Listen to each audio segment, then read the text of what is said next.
Under the full moon, a curved blade slices through the night air, leaving a trail of blood over the rooftops. The weapon belongs to a lone warrior who carves a path of destruction with a glowing pink aura. His fierce attack cuts down another opponent, who falls before the powerful slash. The warrior stands with blood on his face, his expression a mix of exhaustion and grim determination. He is surrounded by fallen bodies while a voice taunts him for using techniques other than his family's. The speaker is Dodong, leader of the blood demon cult, who notes that the family technique was passed to a brat. The former head, Sanwu Jin, looks down and calls the warrior vicious for slaughtering his own family.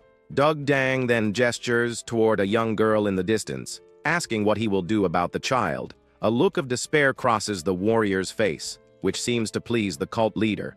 She cruelly orders Sanwu Jin, the last head of his family, to kill the young girl as well. The girl, Sanwu Yanhua, holds her own sword, her face filled with a mix of fear and defiance. At that moment, the ghostly figures of his fallen comrades appear behind Sanwu Jin. He lowers his head in sorrow, apologizing to his captain for feeling like he could never be like him. A spectral hand comforts him, as his captain's spirit gently asks if he is cowering again. The spirit tells him he has already done his best, and that the results are not his responsibility. He remembers his captain's words about never giving up and decides to do what he can until the very end. He realizes that if he is captured, he will become Doug Dang's puppet and a threat to his captain. With renewed resolve, he decides he would rather die by his own will than be taken. The cult leader watches in shock and outrage, demanding to know what he is planning to do. He declares that she won't be able to use his body and vows to kill her, even if he becomes a ghost. Without hesitation,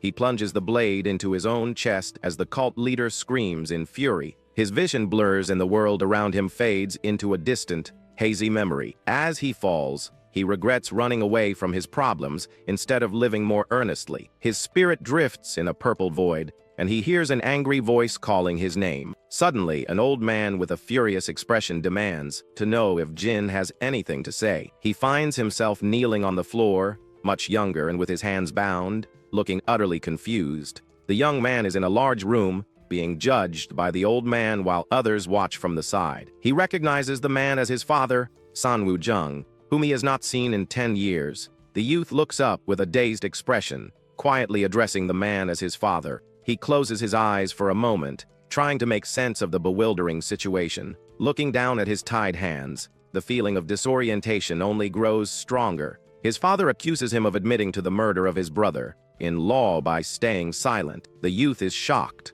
wondering if he really killed a man named Dan Hassan. A memory surfaces of him drinking happily with his friend, recalling that Dan died over 10 years ago. He then remembers standing over his friend's body, but believes he had no motive or ability to do it. He realizes he has returned to the past, to the moment he was framed for his friend's murder. Back in the present moment, kneeling before his father, he can only say that he does not remember. The family head erupts in anger, yelling that his answer is completely unacceptable. His 3 brothers watch with smirks as their father debates killing him to appease the Dan family. One of his brothers suggests they should cripple him and send him over alive for them to handle. The youngest brother then proposes sending Jin to the front lines, citing the Alliance's request for a family member. He argues it is a good way for a life destined to die to be useful, as their father silently considers the idea. The other brothers look pleased, realizing this plan would also spare them from having to go themselves. The front lines mark the border, where the Martial Alliance fought the Blood Demon cult during the Great Blood War. Though the Alliance stopped the cult's invasion, they couldn't reclaim the occupied lands, so they established a watch post. Jin understands this is a perfect excuse for his brothers to dispose of him, using the false accusation as justification. He remains kneeling, convinced that one of his siblings must have orchestrated the entire conspiracy against him. Later that night, he sits alone in a cell, knowing his father's decision is the same as in his past life. Hearing footsteps approach, he strengthens his resolve, thinking that this time he must obtain what he needs. A young woman, Sanwu Yanhua, appears at his cell, her face etched with worry as she asks if he is okay. Jin reassures her that he is fine and asks about her, and she replies that she believes he is innocent. He remembers that in his previous life, she only cried, so this time he confidently declares that he is not the culprit. The girl is visibly shocked by his unexpectedly firm and clear statement of innocence. She asks why he is so certain, so he calmly explains he had no reason to harm his only friend and her fiancé. He reveals they were face to face when a sword he did not possess was found stuck in his friend's back. After processing this, Yanwo asks why he remained silent and didn't defend himself in front of their father. Jin simply replies that going to the front lines seemed like a better choice for him, which only confuses her more. A memory from his childhood flashes through his mind, recalling how he had to survive on his own after his mother died. His excellent memory made him a prodigy, but he was forced to act like a fool to survive among his jealous brothers. But the act became a self-destructive habit, and by the time he realized it, he had truly become a fool to everyone. For 21 years, he was seen as a worthless fool, a shame to his family who was constantly mocked. To change his fate, he must leave the family and meet his hero, Gale Flying Dragon Seolpung, at the front lines. But he notices Yaeonwa's attitude has changed. She's not comforting him like she did in the past. He wonders if his own calm demeanor is the reason for her different reaction this time. Just then, he senses another presence and turns around with a thoughtful hum. With a sudden gasp, he realizes who has been silently watching him from the shadows. His father, Sanwoo Jung, stands outside the cell, his expression unreadable. Jin is surprised because his father's presence also feels different from how he remembers it. In his past life, his father would simply sigh and leave after seeing him beg to be set free. But this time, the family head stands his ground and asks his son if he was truly framed for the murder. The young man realizes his father must have overheard his conversation with Yaeonwa. The older man admits he always knew Jin was acting foolish on purpose, but didn't know he wanted to leave. He apologizes to his son, blaming himself for letting his life become such a mess. Jin is stunned by this unexpected apology, as his father had always neglected him in the past. He recalls how even his father, the head of the family, was heavily influenced by his in-laws. He realizes that his father's neglect might have been a subtle way of protecting him. Sanwoo Jung then asks if his son has any final requests before he is sent away. Seizing the opportunity, Jin asks for permission to enter the head's private library for just one day. His father is surprised by the request, questioning why he would want to visit the library now. Jin explains that he is ashamed of not knowing his family's martial arts and wants to learn before leaving. He recalls that in his past life, he knew nothing of his family's arts and had to steal techniques from others. If he could learn the Sanwoo 13 swords, he knows he could advance much faster this time. His father scoffs at the idea of learning martial arts in a single day from books alone. Despite his skepticism, the family head closes his eyes and agrees to grant the request.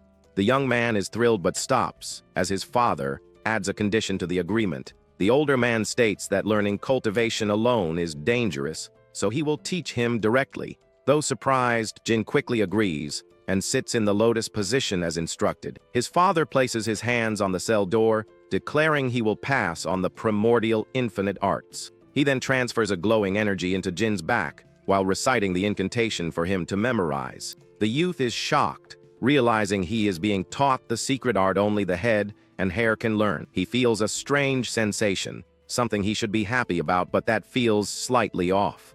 As his father continues the energy transfer, Jin struggles to understand this unfamiliar feeling. A moment of quiet passes as he processes the unexpected turn of events. Meanwhile, his brothers protest loudly, arguing that their father should not let Jin into the library. Sanwoo Jung calmly replies that it would damage the family's honor if Jin dies without knowing anything. He firmly states that his decision is final, leaving his other sons stunned into silence. Later, Jin stands alone in the vast library, grateful that his request was granted for one day. He clasps his hands with a grin, a mysterious, ghostly figure appearing behind him. The figure asks if one day is truly enough, and the young man confidently replies that it is plenty. His goal is not to learn the arts in a day, but to memorize every single detail with his perfect memory. His photographic memory was once considered a sign of a prodigy, allowing him to survive by mimicking his comrades. Captain Seolpung had even given his special ability a name,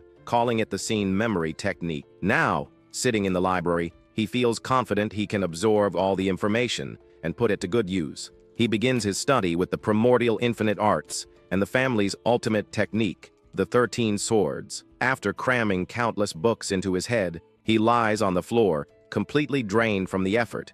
He admits to himself that he doesn't understand the 13 swords at all and decides to step out for fresh air. Feeling mentally exhausted, the youth heads outside to take a much-needed break from his intense studies. He collapses onto the grass nearby, wondering if he should just give up for the day. Lying on the ground, he lets out a deep sigh, the mental fatigue weighing heavily on him. He acknowledges that he can't understand most of what he's read, which makes him question his efforts. Suddenly, a familiar mocking voice cuts through the air, wondering what martial arts he could possibly learn. His brothers are walking by with several young women, sneering at his supposed laziness. Among them are 2 ladies he doesn't recognize, one of whom watches him with quiet curiosity. The group stops and looks down at him from a distance as one of the women asks about his identity. His brother smugly introduces him as the family's shameful younger brother, calling him more of a pig than a human.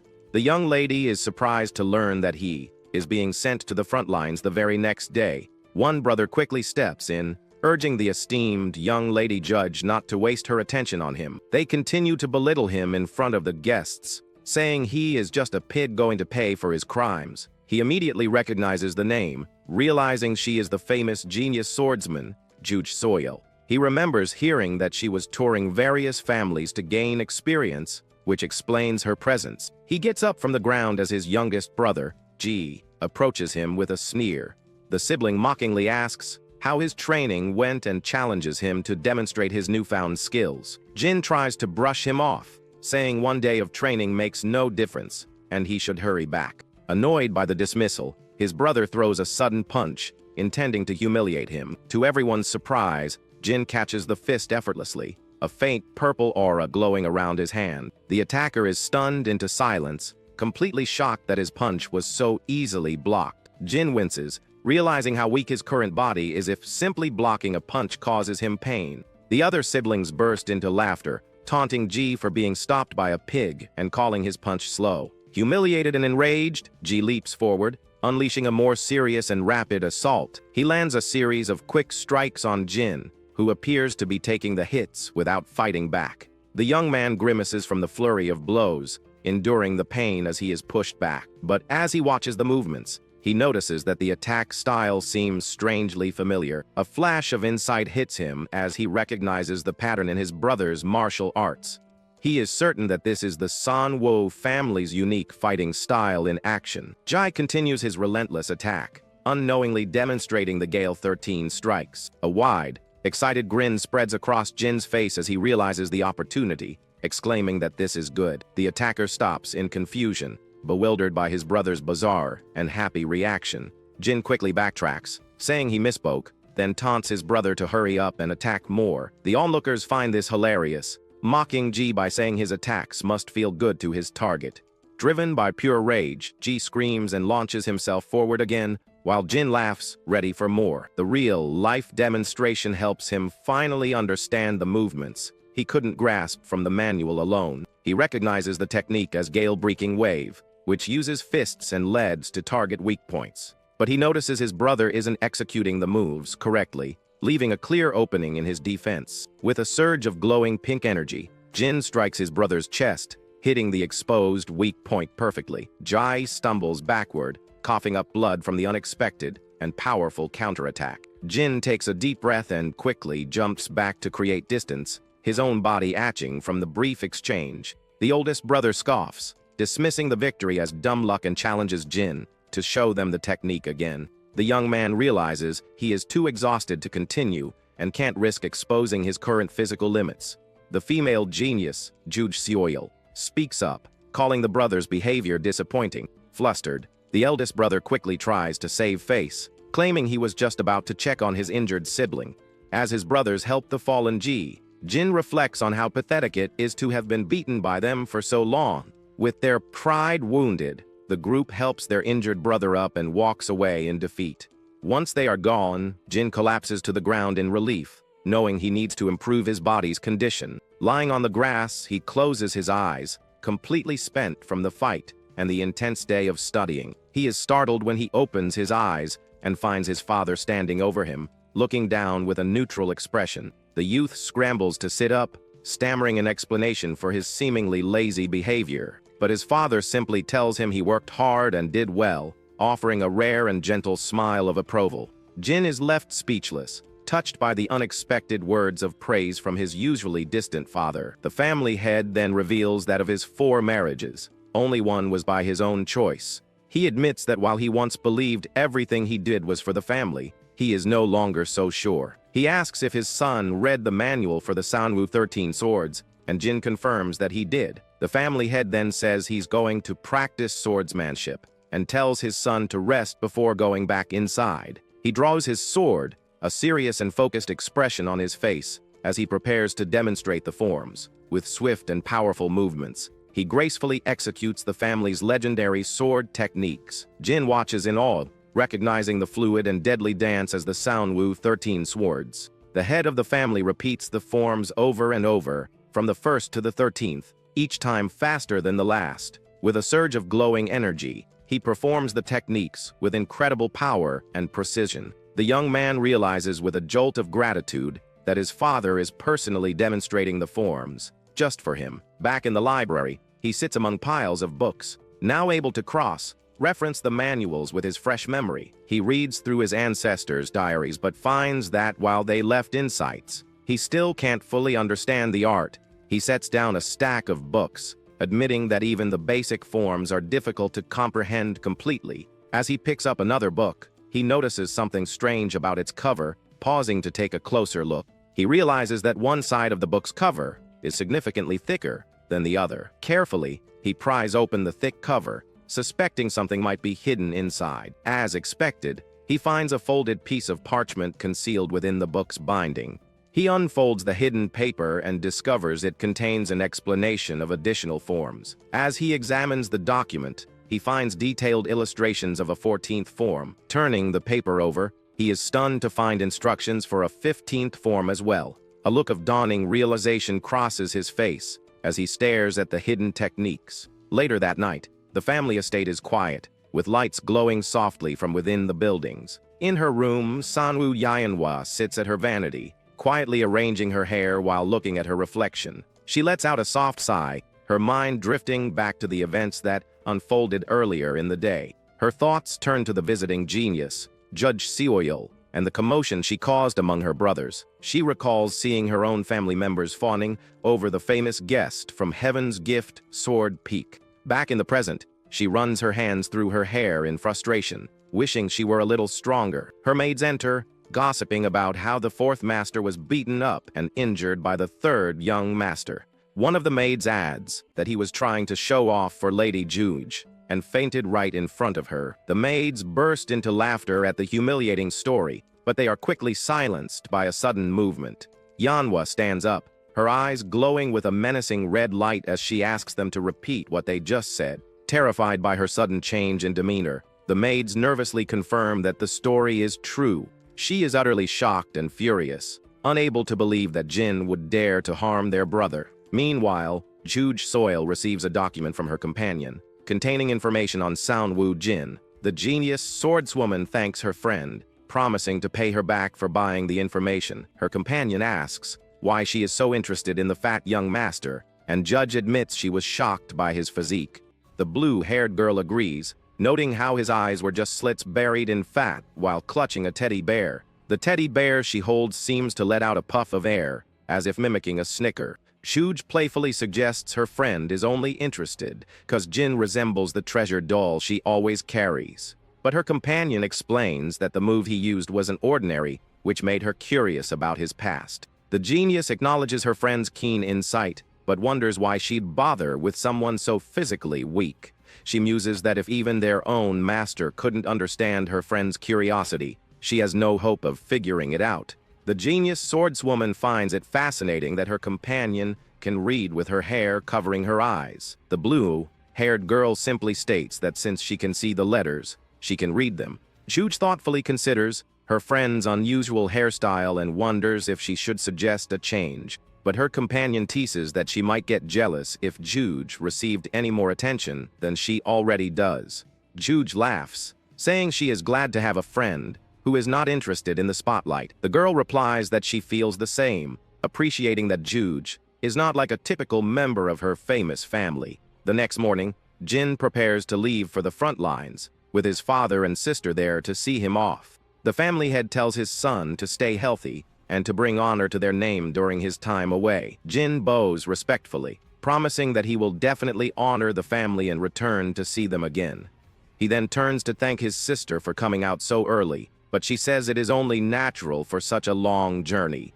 Yanhwa then holds out a carefully wrapped package for him to take on his trip. He takes the bundle and asks what is inside, and she explains that she prepared some rice balls for him to eat. He asks if she made them herself, and she confirms it, though she admits she cannot guarantee the taste. The young man smiles warmly, thanking her and saying he will enjoy them, calling her the only one he has. With his farewell said, he mounts his horse, ready to begin his journey to the front lines. His father and sister watch silently as he and his escorts ride out of the family estate. Sometime later, the group makes its way through a dense forest path, heading toward their destination. Suddenly, Jin pulls on the reins, bringing his horse to an abrupt halt and surprising the guards behind him. One of the men asks about the sudden stop, but Jin simply states that it is not yet time to rest. He observes the group's leader, Jang Gang Song, noticing the man seems worried he might cause trouble. The young man calmly announces to the stunned escorts that he intends to run the rest of the way to Yunnan. He clarifies that he is doing this not only for training, but also as a way to lose weight. The guards are incredulous, reminding him of the long distance and his current physical condition. The leader sighs, understanding his determination, but worrying about the losses they will incur due to the contract. Seeing their hesitation, Jin asks the leader what he thinks of the horse he was given for the journey. The man agrees that it is a very fine horse, but he is unsure of what the youth is getting at. Jin then offers to give the valuable horse to the escorts, which leaves the leader momentarily speechless. The other guards immediately start whispering, realizing that a horse like that would be worth a significant amount. He had expected them to try and take advantage, but their greed is still a bit disappointing to see. The leader, however, sighs and decides to be honest with the young master. He explains that for a horse of that quality, the price would be far too much for them to accept as a simple fee. Surprised by this unexpected honesty, Jin apologizes for misjudging the warrior and praises his character. The man awkwardly tries to downplay the compliment, admitting he is well aware of the horse's high value. He adds that he is also worried his own resolve might weaken if he were to keep such a fine animal for himself. Jin proposes they think of it as a mutually beneficial exchange, asking for some conveniences in return for the horse. The leader looks at the young master with new respect, realizing he is completely different from the rumors. He agrees to the terms, shaking Jin's hand and promising that they will do their best to accommodate him. And so, his long run began, a journey that would take 3 days by horse but much longer on foot. He knows the grueling task will be difficult, but he is confident it will be the nourishment for his rebirth. With grim determination, he vows that in this life, he will be different no matter what it takes. The journey quickly proves to be too much for his unfit body, and he soon gets sick from the exertion. His escorts rush to his side, worried he might be trying to find an excuse to avoid going to the front lines. But he brushes off their concerns, wipes his mouth, and declares that he has rested enough and is ready to go. A short while later, he is lying flat on his back on the ground, completely exhausted, with the escorts watching. The men can't believe how difficult running seems to be for him as they stand around with their horses. He hasn't even lasted 30 minutes, and now he feels too weak to move a single finger. He feels a cloth gently wiping the sweat from his face and looks up in confusion. A young woman with blue hair offers him a handkerchief, telling him to wipe his sweat. He is startled to see her, recognizing her as young lady Chiang Yan and feeling embarrassed by his state. The girl is surprised he knows her name, so he explains that his memory allowed him to recall it from the day before. She tells him to keep the handkerchief, as she has several more, and places it in his hand. As he holds the cloth to his face, he is unsure how to react to her unexpected kindness. She then offers a small smile and some words of encouragement, saying she will be cheering for him. The young woman turns and walks away, leaving him and the escorts to continue their journey. The guards are amazed and envious that he received a handkerchief from such a lovely young lady. He feels a swell of pride, even though he suspects her kindness wasn't meant in a romantic way. Feeling energized by the encouragement, he jumps to his feet, and rallies the men to continue their run. But his renewed enthusiasm is short-lived, and he soon collapses again, getting sick once more. Seeing his state, the men decide it's a good time to stop and eat before they continue. He drools at the thought of food, realizing that he will be eating outdoors quite a lot on this trip. Later that evening, the group sets up a campfire in the woods, preparing their meal for the night. Jin approaches the men and asks if he could have some of their food as well. The leader agrees, but curiously asks why he isn't eating the meal his sister prepared for him. With a dismissive laugh, he bluntly states that his sister's cooking is not fit for human consumption. The men erupt in laughter, agreeing that it would be unfair if a beautiful lady from a prestigious family could also cook well. One of the guards jokes about his bluntness, but Jin's smile fades as a sudden realization dawns on him. He clenches his fist, a dark expression on his face as he processes a new, unsettling thought. In the distance, he imagines small animals and birds that might have eaten the discarded rice balls. The scene in his mind turns grim as the creatures lie lifeless on the ground, confirming his fears. He remembers how his sister, Yanhwa, acted differently this time compared to his past life. In his previous life, she was his only family, and he found comfort in her worried eyes. But now he recalls the inexplicable hatred and contempt that he had once dismissed as his imagination. He finally understands that his foolish past self had failed to see the truth right in front of him. From the very beginning, his sister was never on his side, and she may have even been involved in his friend's murder. He feels a pang of loss, realizing that just as he gained his father's trust, he has now lost his sister. Standing up with renewed purpose, he tells the men he is ready to continue their training. With a polite smile, he asks if he could borrow one of their blades for his practice. The rest of the journey became a continuous and grueling training session for the young man. He ran while they traveled, swung his blade while they rested, and pushed himself to his absolute limits. He even practiced his cultivation methods with less sleep, determined not to waste a single moment. He knows the front lines are a death trap, so he has no choice but to push himself to the absolute limit. The leader of his escort group admits that he has never seen someone train as fiercely as the young master. He confesses that at first, he didn't think Jin would last long, but now he feels ashamed of his initial judgment. The young man just smiles, explaining that he is simply struggling because he doesn't want to die. Suddenly, he stumbles and falls to the ground, a wave of dizziness washing over him from the intense training. The escorts immediately draw their weapons, sensing danger and demanding to know who is there. A group of rough-looking men emerges from the trees, mocking them for expecting etiquette in a fight. They are surrounded by a large group of bandits, who order them to drop their weapons and surrender. The leader of the bandits, a large man with a double-sided axe, threatens to split their heads in two. The escort leader is shocked, recognizing the man as Makgu, Sam, the infamous leader of the Green Tiger Gang. He quickly whispers to Jin, telling him to take the horse and run if a fight breaks out. Jin remembers hearing about the bandit leader, who is known for being a properly trained martial artist. The escort leader steps forward and respectfully greets the bandit, acknowledging his reputation. He offers to pay a toll, hoping to resolve the situation peacefully through dialogue instead of violence. The bandit leader agrees that a toll sounds good, then declares their toll is everything they own.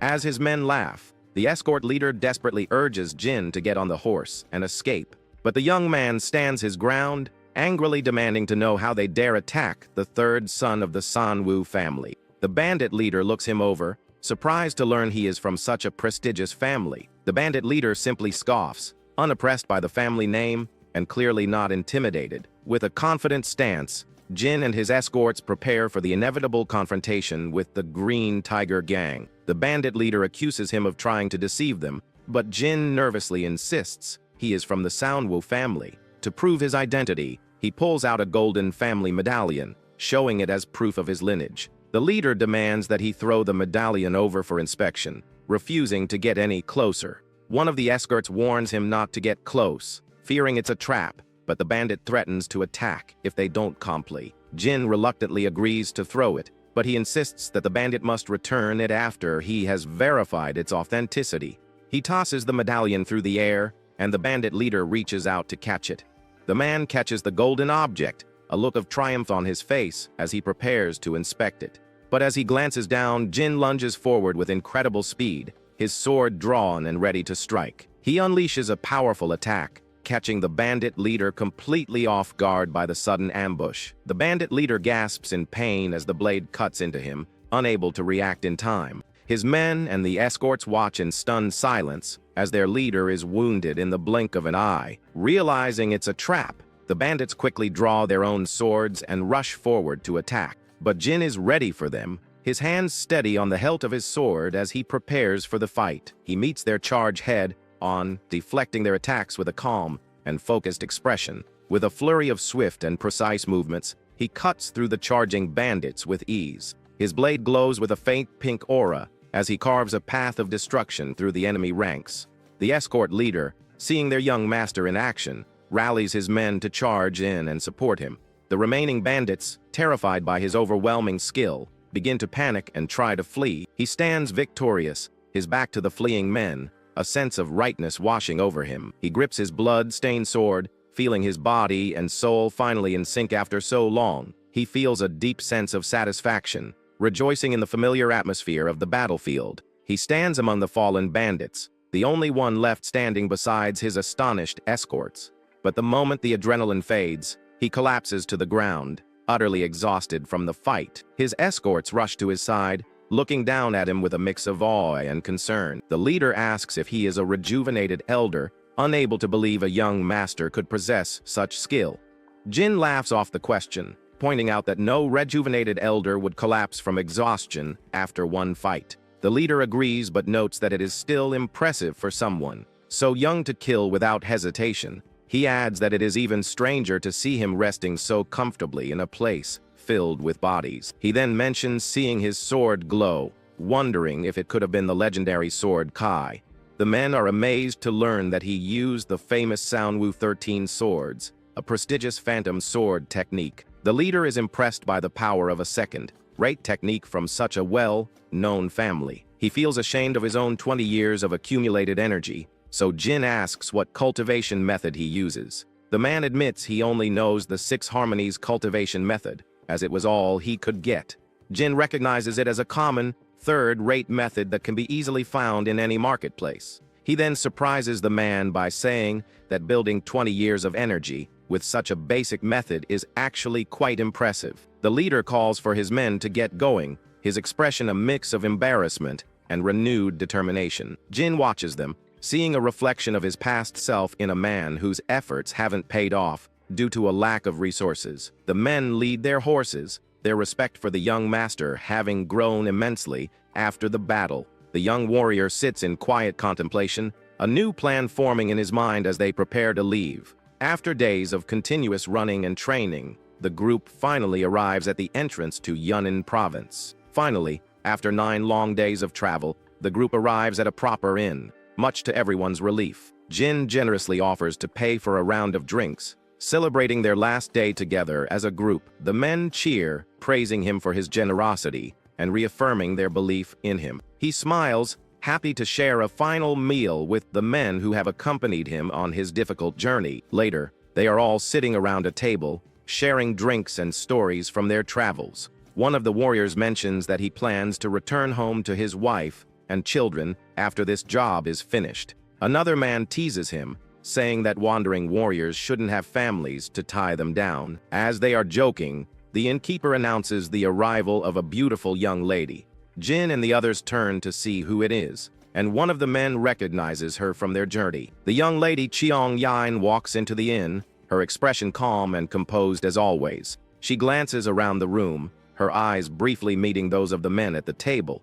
The escort immediately recognizes her as the kind lady who offered Jin a handkerchief on the road. One of the men nudges Jin, excitedly pointing out that young lady Cheong Yin has arrived. He stands up and waves enthusiastically, calling out to her and remarking on the coincidence of their meeting. He eagerly invites her to join them at their table, clearing a space for her to sit. He then laughs nervously, realizing she has already taken a seat before he even finished his invitation. The men welcome her warmly, offering her a drink and asking if she would like to order some food. She politely declines the food for now, her expression thoughtful, as she seems to consider something. Then, to everyone's surprise, she announces that she is also thinking of volunteering for the front lines. Jin is completely stunned by her statement, unable to believe what he has just heard. The young lady covers her mouth, trying to find the right words to explain her sudden decision. Jin finds it hard to believe, knowing that even renowned warriors are reluctant to go to such a dangerous place.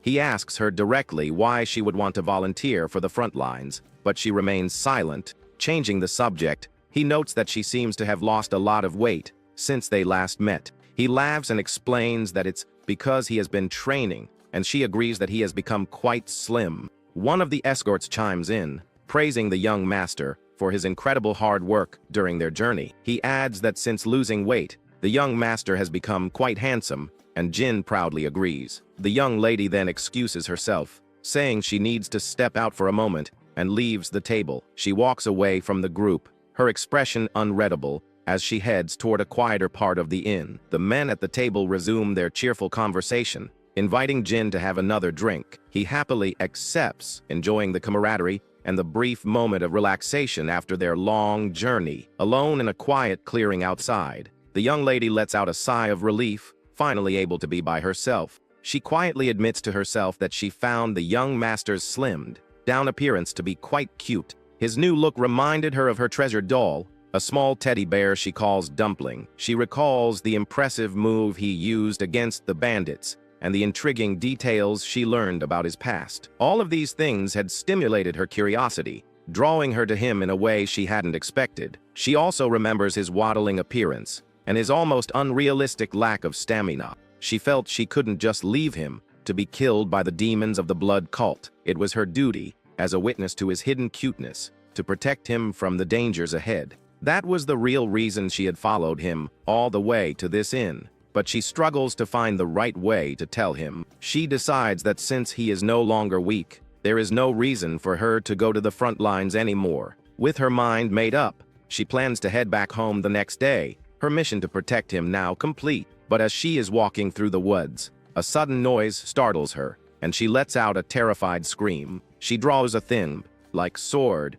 her body tense as she frantically calls out for help. An unseen force rushes past her, and she falls to the ground, wondering what kind of monster it could be. A massive, shadowy figure with a red aura looms over her, its muscular form promising a deadly fight. The creature attacks with incredible speed, and she realizes with a jolt of fear that it has no intention of defending itself. Seeing an opening, she tightens her grip on her sword, preparing to end the fight with a single, decisive strike. She unleashes a powerful flurry of slashes, her blade glowing with a bright blue energy as it cuts through the air. To her utter shock, the creature easily deflects her attack with its bare hands, completely unharmed. The shadowy figure leaps into the air, its body radiating a dark and menacing energy as it prepares to strike. It lands a powerful blow, sending her flying backward with a cry of pain. The creature then unleashes a strange, expanding energy wave, forcing her to brace for the impact. She manages to block the attack,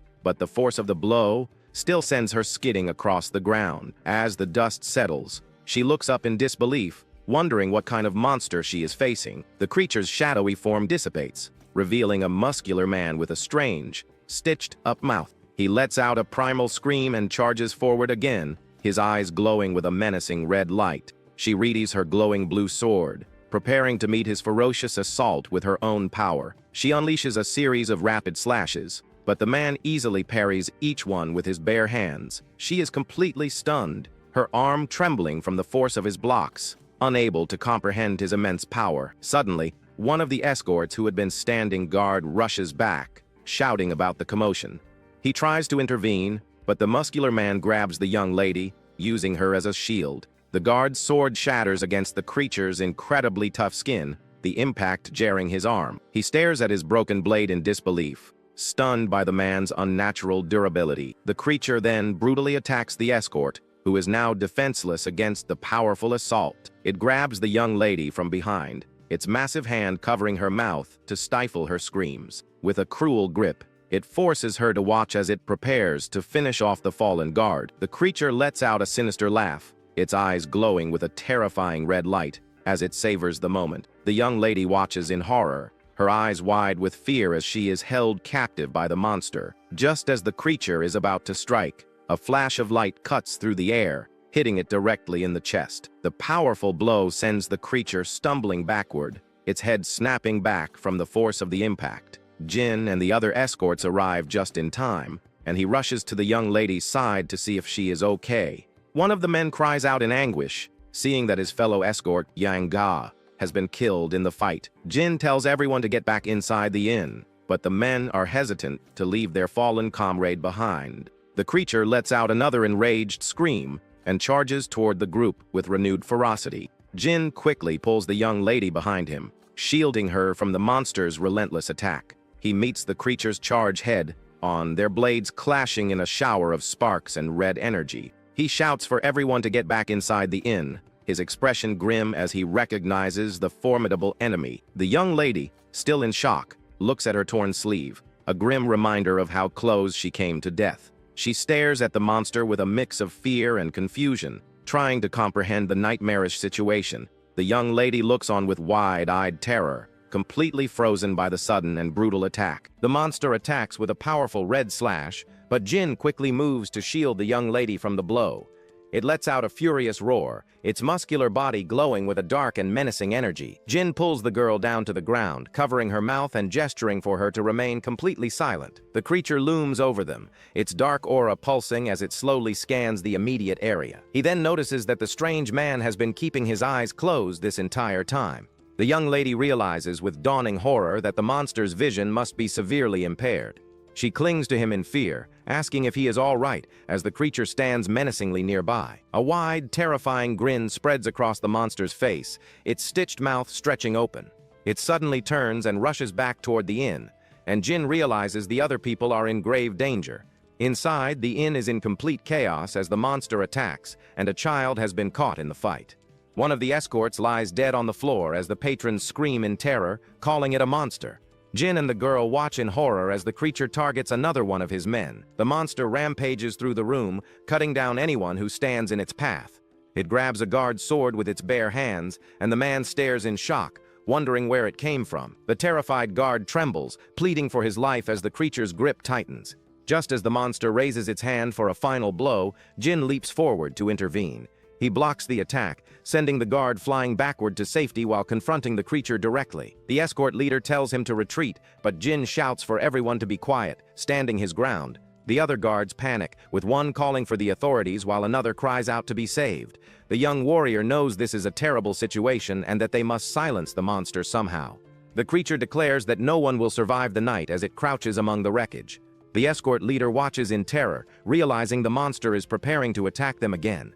In a desperate move, Jin suddenly runs across the room, letting out a loud cry to draw its attention.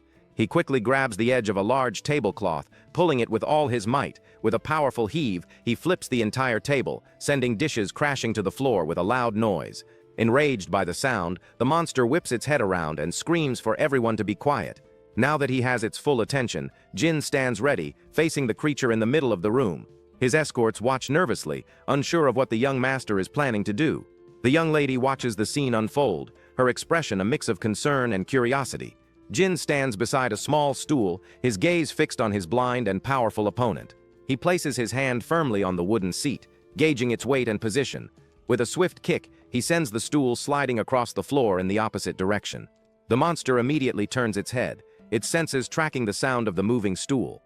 The escort leader quickly covers his companion's mouth, understanding the need for absolute silence. The panicked man struggles for a moment, his eyes wide with fear, before realizing the plan. Jin looks around desperately, searching for another object he can use to create a distraction. Suddenly, the young lady leaps high into the air, her body glowing with a brilliant blue aura. She lands a powerful kick directly on the side of the monster's head, the impact echoing through the inn. After delivering the blow, she gracefully flips away, creating distance from the stunned creature. She lands in a low crouch on the floor, her eyes fixed on her opponent as she prepares for its reaction. The young lady rushes forward, her eyes filled with a fierce and unwavering determination. She unleashes a series of rapid slashes, her glowing blade moving too fast for the creature to block. As she fights, she yells at Jin, urging him to quickly explain the situation to the others. He shouts that the monster only identifies people by sound, telling everyone to be completely silent.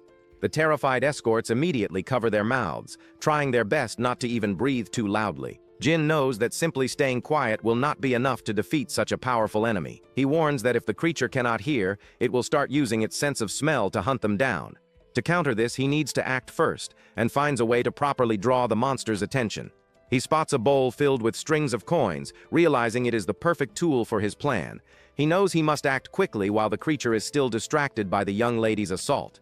She looks over in surprise, momentarily confused by what the young warrior is doing. He holds a bottle of alcohol and some food, putting a finger to his lips to signal for her silence. The scene is a tense standoff, with the young lady keeping the monster occupied as Jin prepares his trap. His plan is to first get the creature's attention by using the sound of the coins. He throws the strings of coins, expecting the simultaneous sounds to confuse the monster and immobilize it.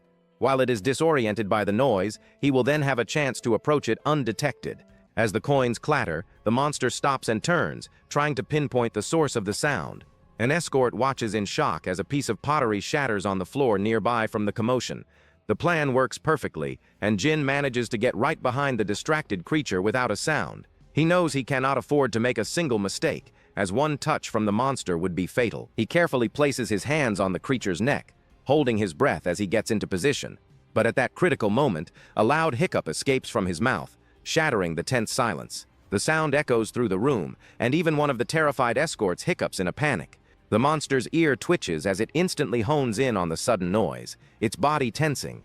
It slowly turns its head to face him, and the young warrior freezes, his eyes wide with sheer terror.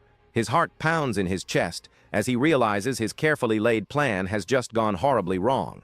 The creature leans in close, sniffing the air as it begins to use its nose to pinpoint his exact location. Frozen in place, the young warrior stares as the monster leans in, its stitched mouth inches from his face. His heart pounds in his chest, realizing his crucial mistake has put him in mortal danger. The creature's eyes remain closed as it inhales deeply, trying to pinpoint his exact location by scent. The escorts can only watch in horror, completely paralyzed with fear as the hulking figure looms over their young master. But the young lady refuses to stand by, her expression hardening as she prepares to intervene. With a burst of speed, she charges forward, her glowing blade aimed directly at the distracted monster. He knows he is trapped with no escape and must act now or die. In a desperate life-or-death gamble, he moves his hands from its neck to its face. He forces the monster's eyelids open, revealing its bloodshot, unseeing eyes in a sudden, jarring move. The creature lets out a deafening scream of pain and surprise,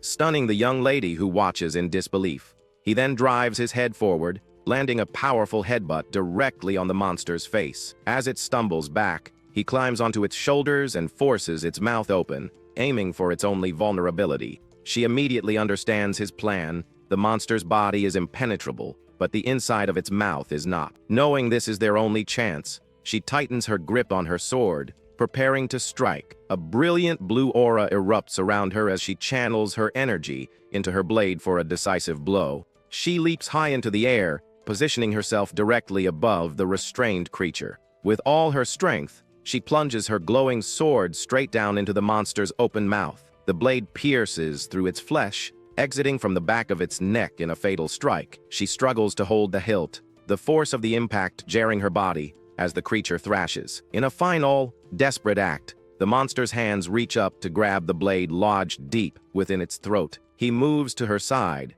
placing his hands over hers on the hilt of the sword embedded in the creature. With combined strength, they both push down, driving the blade deeper to finish the job. The monster's hand, which was clawing at the blade, finally goes limp and thuds onto the floor. With the creature finally dead beneath them, the chaotic battle comes to an abrupt and silent end. They remain there for a moment, catching their breath in the aftermath of the intense fight. The surviving escorts can only watch, their faces a mixture of shock, relief, and awe. By the next morning, a serene light breaks over the distant mountains, signaling a new day. Two of the surviving escorts kneel on the ground, their heads bowed in grief for their fallen comrades. In the courtyard, the bodies of the dead are lined up, covered respectfully with white cloths. The three remaining guards stand by, their expressions somber as they mourn their loss. One of the escorts turns his head, noticing the young warrior approaching them. The man asks if he is leaving now, and the youth confirms,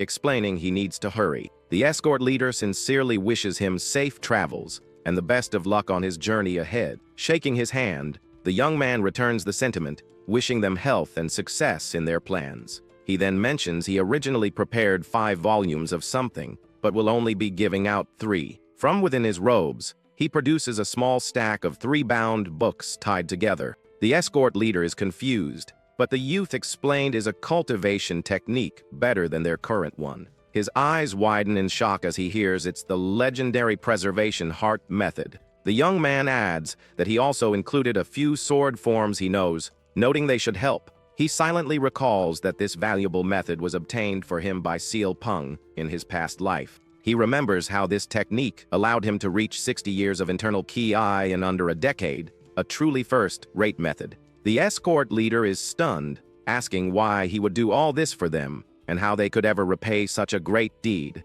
The young man smiles, stating they fought for their lives together, making them friends, and the books are no longer of use to him anyway. Holding the books, the leader looks at him with deep gratitude and offers a sincere thank you on behalf of his men. Announcing that he must go, the youth turns to leave, explaining any more delay will cost him a full day of travel. He hopes they meet again as first-rate martial artists, and the escort vows to achieve that level and visit him to celebrate. As the two walk away from the inn, the 3 remaining guards watch them depart in respectful silence.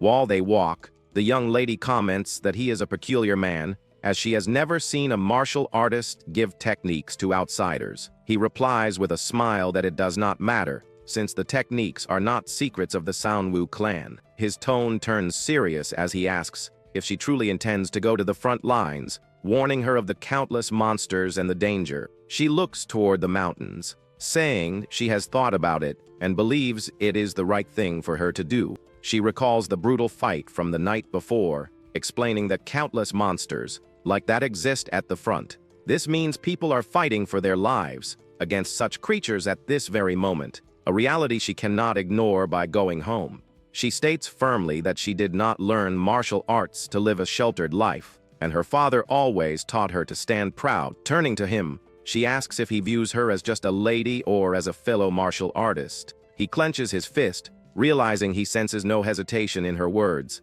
and that he had wrongly seen her as an immature girl. With a formal salute, he admits he has misjudged her profound conviction and offers his deepest apology. The young lady smiles, accepting his apology, and noting that he is a man who truly knows how to admit his mistakes. He returns the gesture with a faint smile, a moment of mutual respect passing between the 2 warriors. They finally arrive at their destination, the Great Blummen Cult Battlefield in Yunnan, a place known as Zhonglang. In the forest, a man gasps in pain as a blade pierces his stomach from behind, held by a sinister, smiling attacker. A woman cries out as she is taken hostage, seeing her companion dead on the ground while a cultist mocks the fallen man. It is a full-scale ambush by the blood demon cult's twin Sai the 7 Misfortunes, who emerge from the trees to surround their prey. The leader, G Mac, holds a woman captive, sneering as he asks if the dead man was her lover, promising she will soon forget him. His brother, Gu Yajil, grabs another woman, crudely commenting on her appearance before G Mac tells him to focus. Amidst the chaos, a bright red flare shoots into the sky, a desperate signal for reinforcements. One of the cult members spots the signal being launched by a fleeing woman in the distance. Another cultist notices the flare, warning his comrades that they will be facing trouble soon. Their leader orders them to capture one more woman before they retreat, and the group leaps down from the trees to attack. On the ground, a squad of female warriors quickly forms a defensive formation, their swords drawn and ready for battle. A cultist attacks with a powerful scythe swing, which is met by a warrior's blade in a shower of sparks. The women fight hard, telling each other to hang on, because their squad leader will be there soon. One of the warriors struggles, her sword straining to block the heavy, curved blade of an enemy's weapon. Yahello laughs, mocking their efforts as he asks if they really think their meager defense is enough to stop him. The female warriors are heavily outnumbered, parrying attacks from all sides as the cultists press their assault. The woman leading the defense breathes heavily, her face showing the immense strain of the desperate battle. Suddenly, the cult leader's mocking expression vanishes as he looks up, sensing a new presence. A lone figure soars through the air high above the forest canopy, heading directly for the battlefield.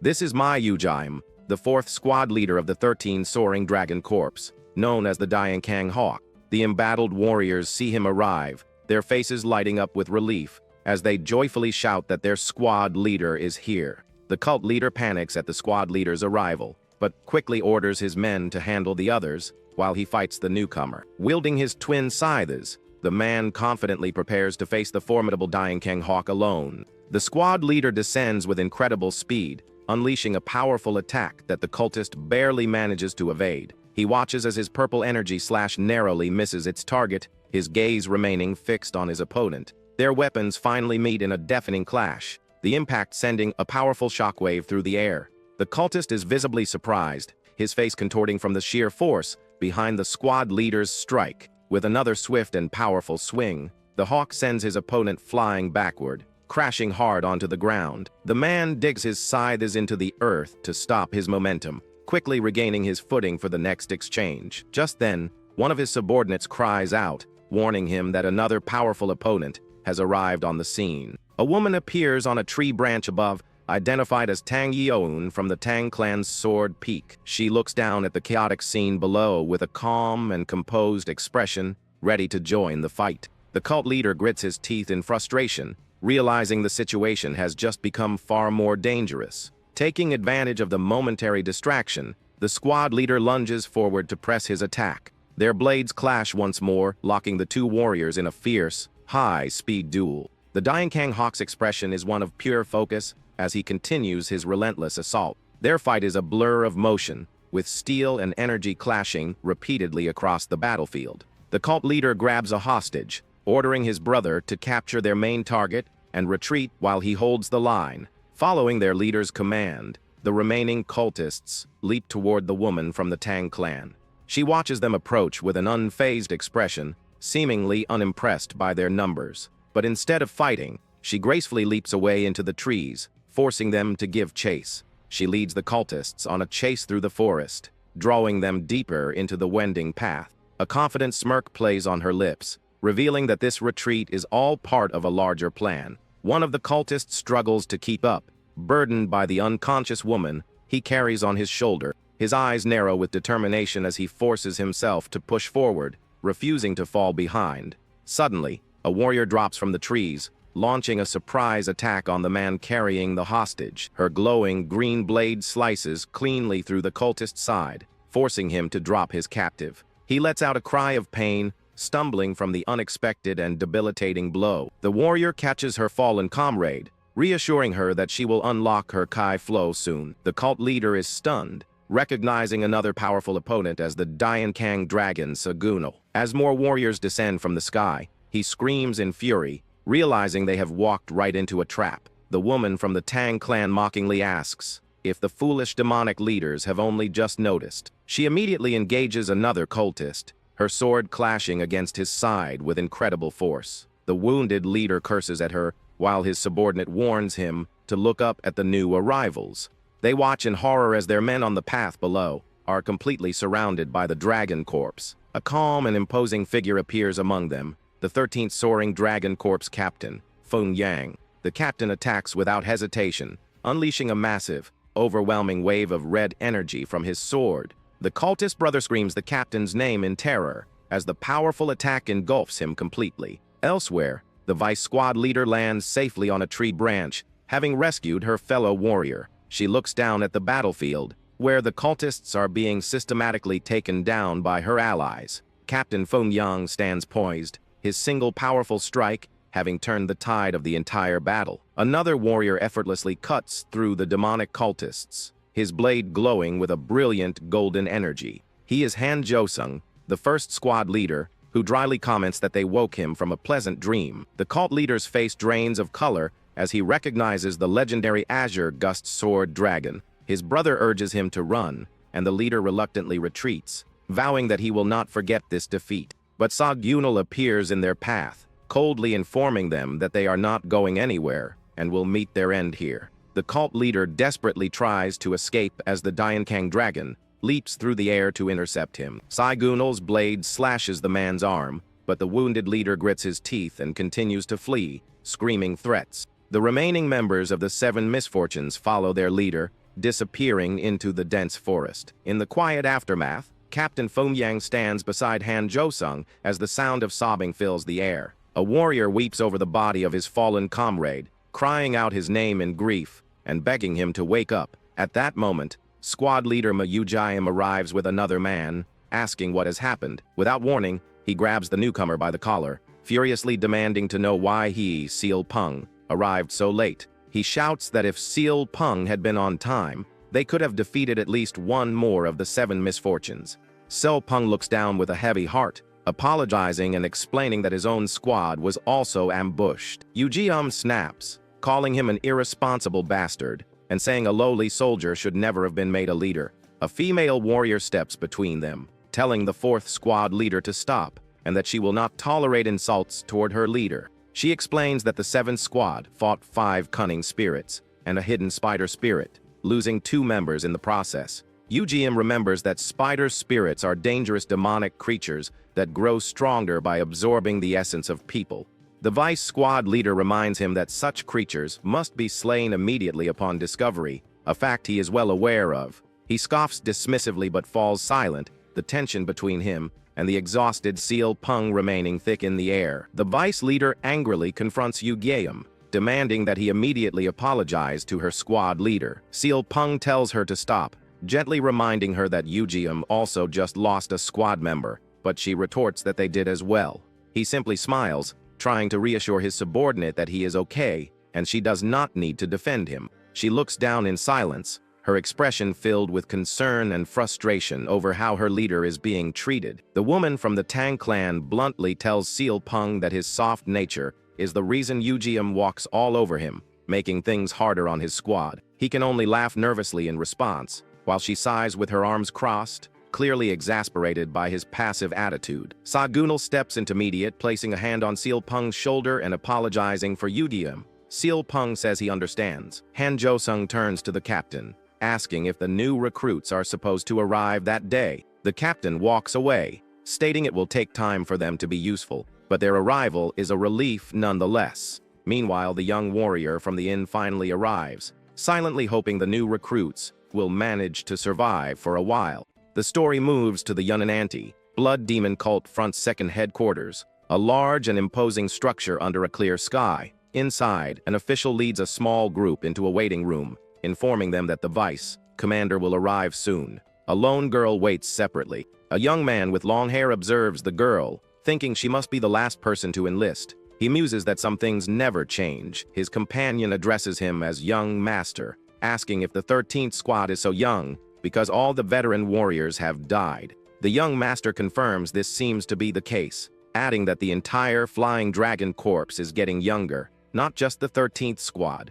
He recalls from a past life that the 13th squad was always the youngest, with only its commander and vice commander being older warriors. His companion is shocked by this, realizing the squad is mostly filled with young people who are forcibly conscripted. At that moment, the girl who was waiting alone approaches them, asking why veteran warriors do not volunteer to join.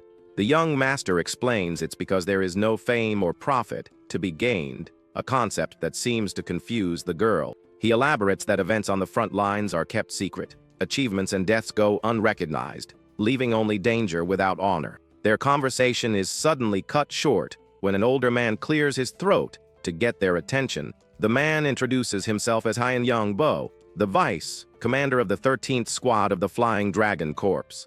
He confidently assumes they have heard of him, while the young master silently thinks it is good to see the man and decides to play along. However, the young master's female companion bluntly says she has never heard of him and asks if he was famous. The vice commander dismisses her, claiming many masters are forgotten due to secrecy oaths and that she simply lacks knowledge.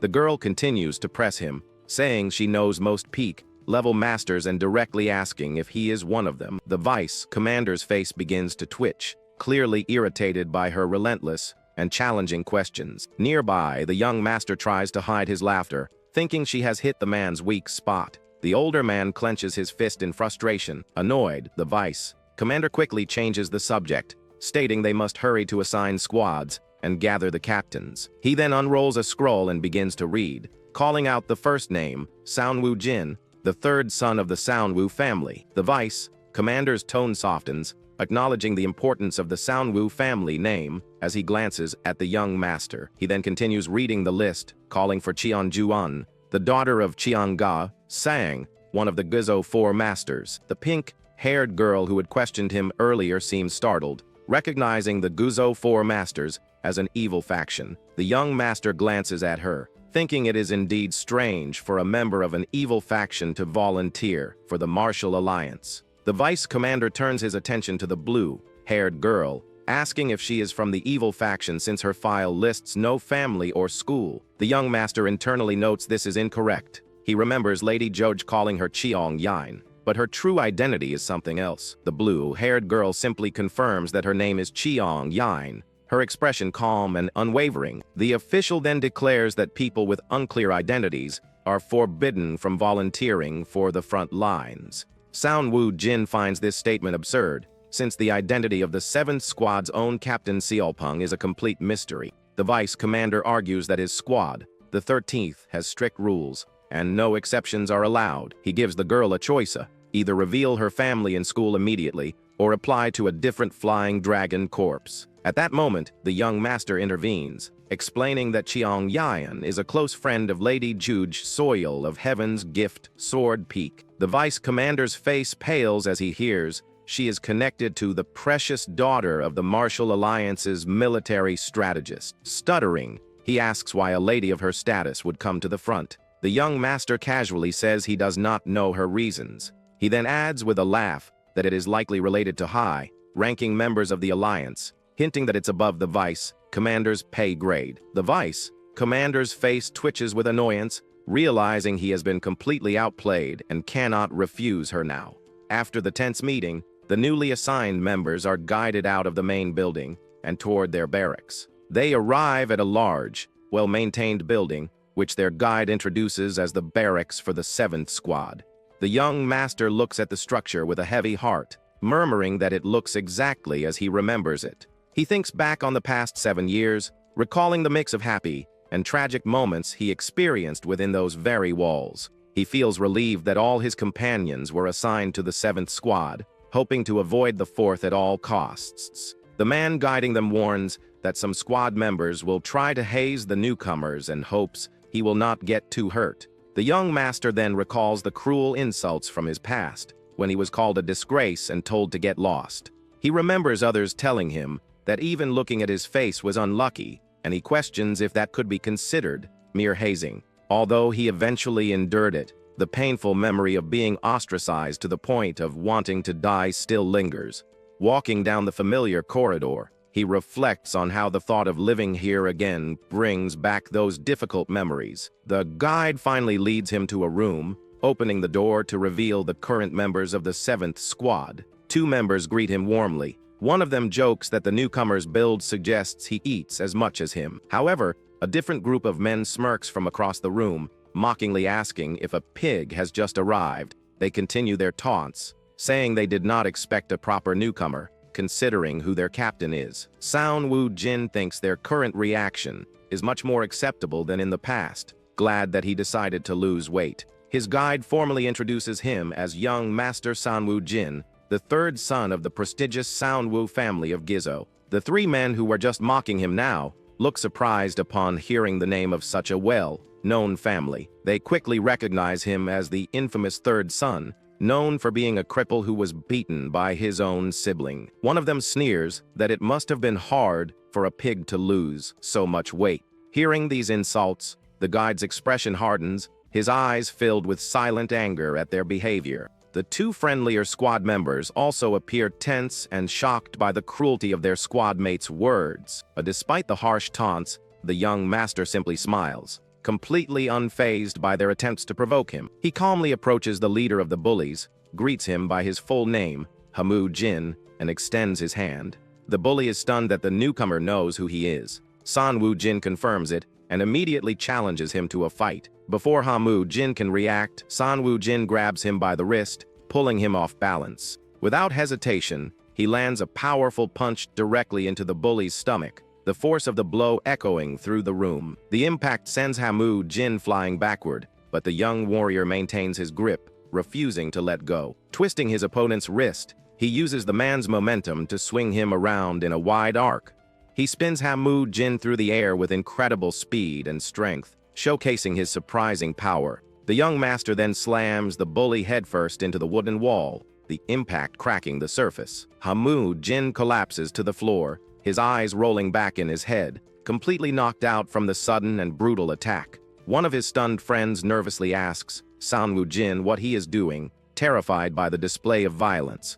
The young master just smiles, asking what he is doing and reminding the man that they were the ones who called him a cripple. Enraged, the other bully clenches his fists and calls the young man a bastard, ready to retaliate. Sanwoo Jin simply stares back, thinking this should be enough of an example. He considers beating up the other bullies too. Suddenly, the sound of footsteps interrupts the tense standoff, drawing everyone's attention to the doorway. A new figure enters the room, and the young master immediately recognizes the voice of the newcomer. A smile spreads across his face as he realizes the real boss of the squad has finally appeared. A man with green hair and a stern expression stands in the doorway, demanding to know what is going on. He looks down at the newcomer and the unconscious man on the floor, his gaze sharp and questioning. The green-haired man repeats his question, his voice calm but firm, clearly in a position of authority. Sanwoo Jin maintains his cheerful demeanor, inwardly acknowledging that the situation has just escalated.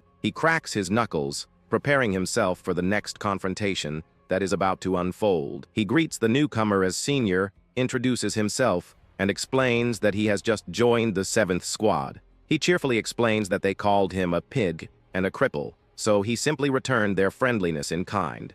The green-haired man introduces himself as Ju Tae, Jiang of the Point Spear Sect, his tone serious and unamused. The young master realizes that, just as he expected, Ju Tae, Jiang is not picking a fight due to his pride in his sect. He knows that Ju Tae Jiang, also known as the Point Spear Sword Viper, is a disciple from one of the 9 great sects. However, this pride also made him a toxic presence in the squad, unable to accept being under an unknown captain and always causing trouble. Sanwoo Jin clenches his fist, remembering his first love who died because of this man. He vows it will not happen again. For now, he knows he is too weak to handle Ju Tae Gyeong, who is likely at a mid-first-rate martial level. He decides there is no need to rush and turns to his guide, asking if they should all have dinner to introduce themselves. Ju Tae Gyeong grits his teeth in annoyance at being ignored, clearly not used to being treated with such casual disrespect. Sanwoo Jin simply glances back at him, thinking that the man is a bastard, yet his plan is already in motion. He turns to Ju Tae Gyeong with a smile, saying he remembers him now and has heard rumors about the Point Spear Sword Viper. Hearing the nickname Ju Tae, Gyeong's expression darkens, and he places his hand on the hilt of his sword. The young master feigns innocence, asking if Point Spear Sword Viper is not his nickname, pretending that is what he understood. Enraged, Ju Tae Gyeong draws his sword, telling the newcomer that he researched carelessly and will now die for it. Saopeng, the guide, quickly steps in, asking Ju Tae Gyeong what he is doing. The enraged warrior orders him to step aside. Saopeng tries to de-escalate the situation, suggesting the newcomer simply does not know any better and asking for forgiveness. He smiles calmly, trying to reason with his agitated squad mate, but his expression is firm. He warns Ju Tae Gyeong that if he does not put the sword down, he will be crossing a line. Ju Tae Gyeong scoffs, asking if Saopeng will really stop him from punishing a second-rate warrior who deceived a first-rate one. At that moment, Sanwoo Jin waves his hand with a laugh, cheerfully apologizing and admitting that he was rude. He adds that a first-rate warrior was acting carelessly towards their peak-level captain, so he assumed Ju Tae Gyeong would not mind. The 2 friendly squad members burst out laughing, exclaiming that a real big shot has just joined their ranks. Sanwoo Jin continues to taunt him, saying it will be hard for Ju Tae Gyeong to ever catch up to the captain's level. The green-haired warrior's face darkens with rage as the newcomer's words hit their mark, asking if he will take responsibility for his claims. The young man simply smiles and asks what Ju Tae Gyeong will do if he can indeed back up his words. The proud warrior gives him a 3-month deadline, declaring that if the newcomer proves his claim, he will take his life as payment. Sanwoo Jin agrees, but asks what he will get if he wins. The other man scoffs, saying he will just die too. The young man dismisses this idea, saying they cannot let a precious comrade who is supposed to fight demons die so needlessly. Instead, He proposes that if he wins Jute, Gyang will have to treat him as his older brother from that day forward. The proud warrior grits his teeth, clearly humiliated and enraged by the absurd and disrespectful condition. Despite his anger, he accepts the challenge, vowing to grant the newcomer's wish in 3 months. Jute, Gyang then turns to Sealpeng, asking if he will also try to stop this duel, which he brought upon himself. He leans in close to the young master, telling him to struggle all he wants, because he will make him regret his words. As Jute, Gyang storms out of the room, he tosses a small, round object over his shoulder before leaving. The rest of the squad, including the bullies and the friendly members, quickly follows him out, eager to see what happens next. The 2 men who initially welcomed the newcomer laugh, saying how refreshing it is to see someone stand up to Jute, Gyang. Sanwoo Jin knows that Baisa, Young is a disciple of a secret sect that fell due to a past tragedy involving Jute Gyang's sect. The other man laughs, saying he liked the newcomer from the moment he saw him, and felt they would get along well. Sanwoo Jin is surrounded by Baisa, Young and Bai Zhongguan, remembering them as the close friends who died saving him in his past life. With tears in his eyes, he makes a silent vow that in this life, he will absolutely not let them die. Sealpeng approaches, asking if he will be alright and warning him that Jute Gyang is not to be taken lightly. The young master just smiles and asks the captain to train him, declaring that he is prepared to be worked to death. He adds that since he is just a squad member now, the older captain should feel free to speak comfortably with him. The captain agrees with a smirk, warning the young man that since he asked for it, he will be worked until he wishes he were dead. Bai say, Young warns him that he does not know what he is asking for, explaining that the captain's training is for peak-level masters. The young man smiles, thinking that he has already done it before. This time, he plans to share the good thing with his friends. He then turns to Baisa, Yang, and playfully questions his confidence, saying he seemed like a real man at first glance. Provoked, Baisa, Yang shouts that there is no way he lacks confidence, claiming to be sure of himself in everything. He strikes a confident pose and declares that he will gladly join the training to prove his words. The muscular man, Beijong Guan, laughs and says he would like to join too, but he already has a grand dream of his own. He explains his goal is to crush demons with external martial arts trained to the extreme, leaving no time for other pursuits. Sanwoo Jin's eyes light up with excitement, and he asks the senior if he could teach him those amazing external martial arts. The big man is caught off guard, blushing as he stammers and asks if the newcomer is serious about learning from him. Sealpeng reminds him that during the squad selection, Sanwoo Jin mentioned wanting to see whose skin was harder, his or a demon's. Hearing this, Beijong Guan gets even more excited. The young master leans in, admitting it was a lie, but he does have a goal. He enthusiastically describes his dream of flying like a cannonball with a hardened body-to-body, slam and shatter demons. Beijong Guan looks mesmerized, imagining himself flying through the air to smash demons into pieces with his body. The young master continues, saying that if he could achieve that, people would give him cool nicknames like Iron God Matir. Beijong Guan repeats the names to himself, his eyes wide with excitement and a blush spreading across his face. Sanwoo Jin smiles to himself, knowing his friend is completely hooked on the idea now. A simple but effective trap. The following day, the training begins deep within a lush, green forest. Captain Sealpeng leads the small group of new recruits, including the young master and his 2 friends, along a winding path. Baisa Young, wearing a weighted vest, proudly declares that this level of training is nothing for a disciple of his sect. Standing beside him, Sanwoo Jin thinks that since he has already experienced this training, it should be a piece of cake. He confidently leaps onto a tree branch, telling his friends it is nothing much, and that he will go on ahead. However, as soon as his foot touches the branch, it snaps under his weight, and he lets out a cry of surprise. Beijong Guan, perched on a branch above, calls out in concern, asking if his new friend is all right. The young master crashes to the forest floor, landing hard on his back with the broken branch on top of him. Lying on the ground, he realizes with a groan that he did this training in his past life only after he had lost weight. A month passes, and the early morning light filters through the dense canopy of the forest. A hand, covered in dirt and trembling with exhaustion, grips the edge of a deep pit. Baisa Young hauls himself out, looking completely drained and worn out from the grueling training. It is revealed that in the past, after fleeing his fallen sect, he found himself in the same squad as a disciple from the Point Spear sect. The chief disciple of a secret sect was now in the same group as someone from the sect that caused his own downfall. He had not expected much when he revealed his origins. Knowing it would be hard for a second-rate warrior to get an apology, he had hoped for at least some sign of guilt, but Zhang simply asked him, "So what?" The arrogant disciple then mocked him, asking if he was proud that his sect's elders died from their own greedy ambitions. Enraged, Young lost his composure and attacked, but the outcome of the fight was painfully obvious from the start. After that day, his life did not change much. He was still too weak to defeat even a single demon, let alone his arrogant squad mate. With his sect's internal cultivation method lost, he was left with no way to grow stronger. He felt powerless in an unfair world, his hands scarred from useless effort, but he refused to be pitied as a weakling. He drifted along without a goal, just another face in the squad, until one day everything changed.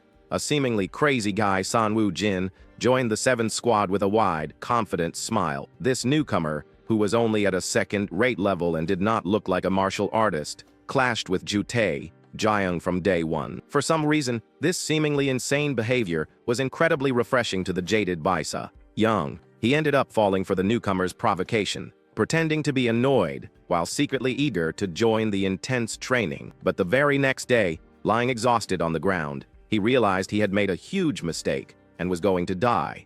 He groans in regret, thinking that if he had just kept his mouth shut, he would not be suffering like this. Meanwhile, Captain Seolpung effortlessly leaps through the treetops, his movements light and swift despite the weighted vest.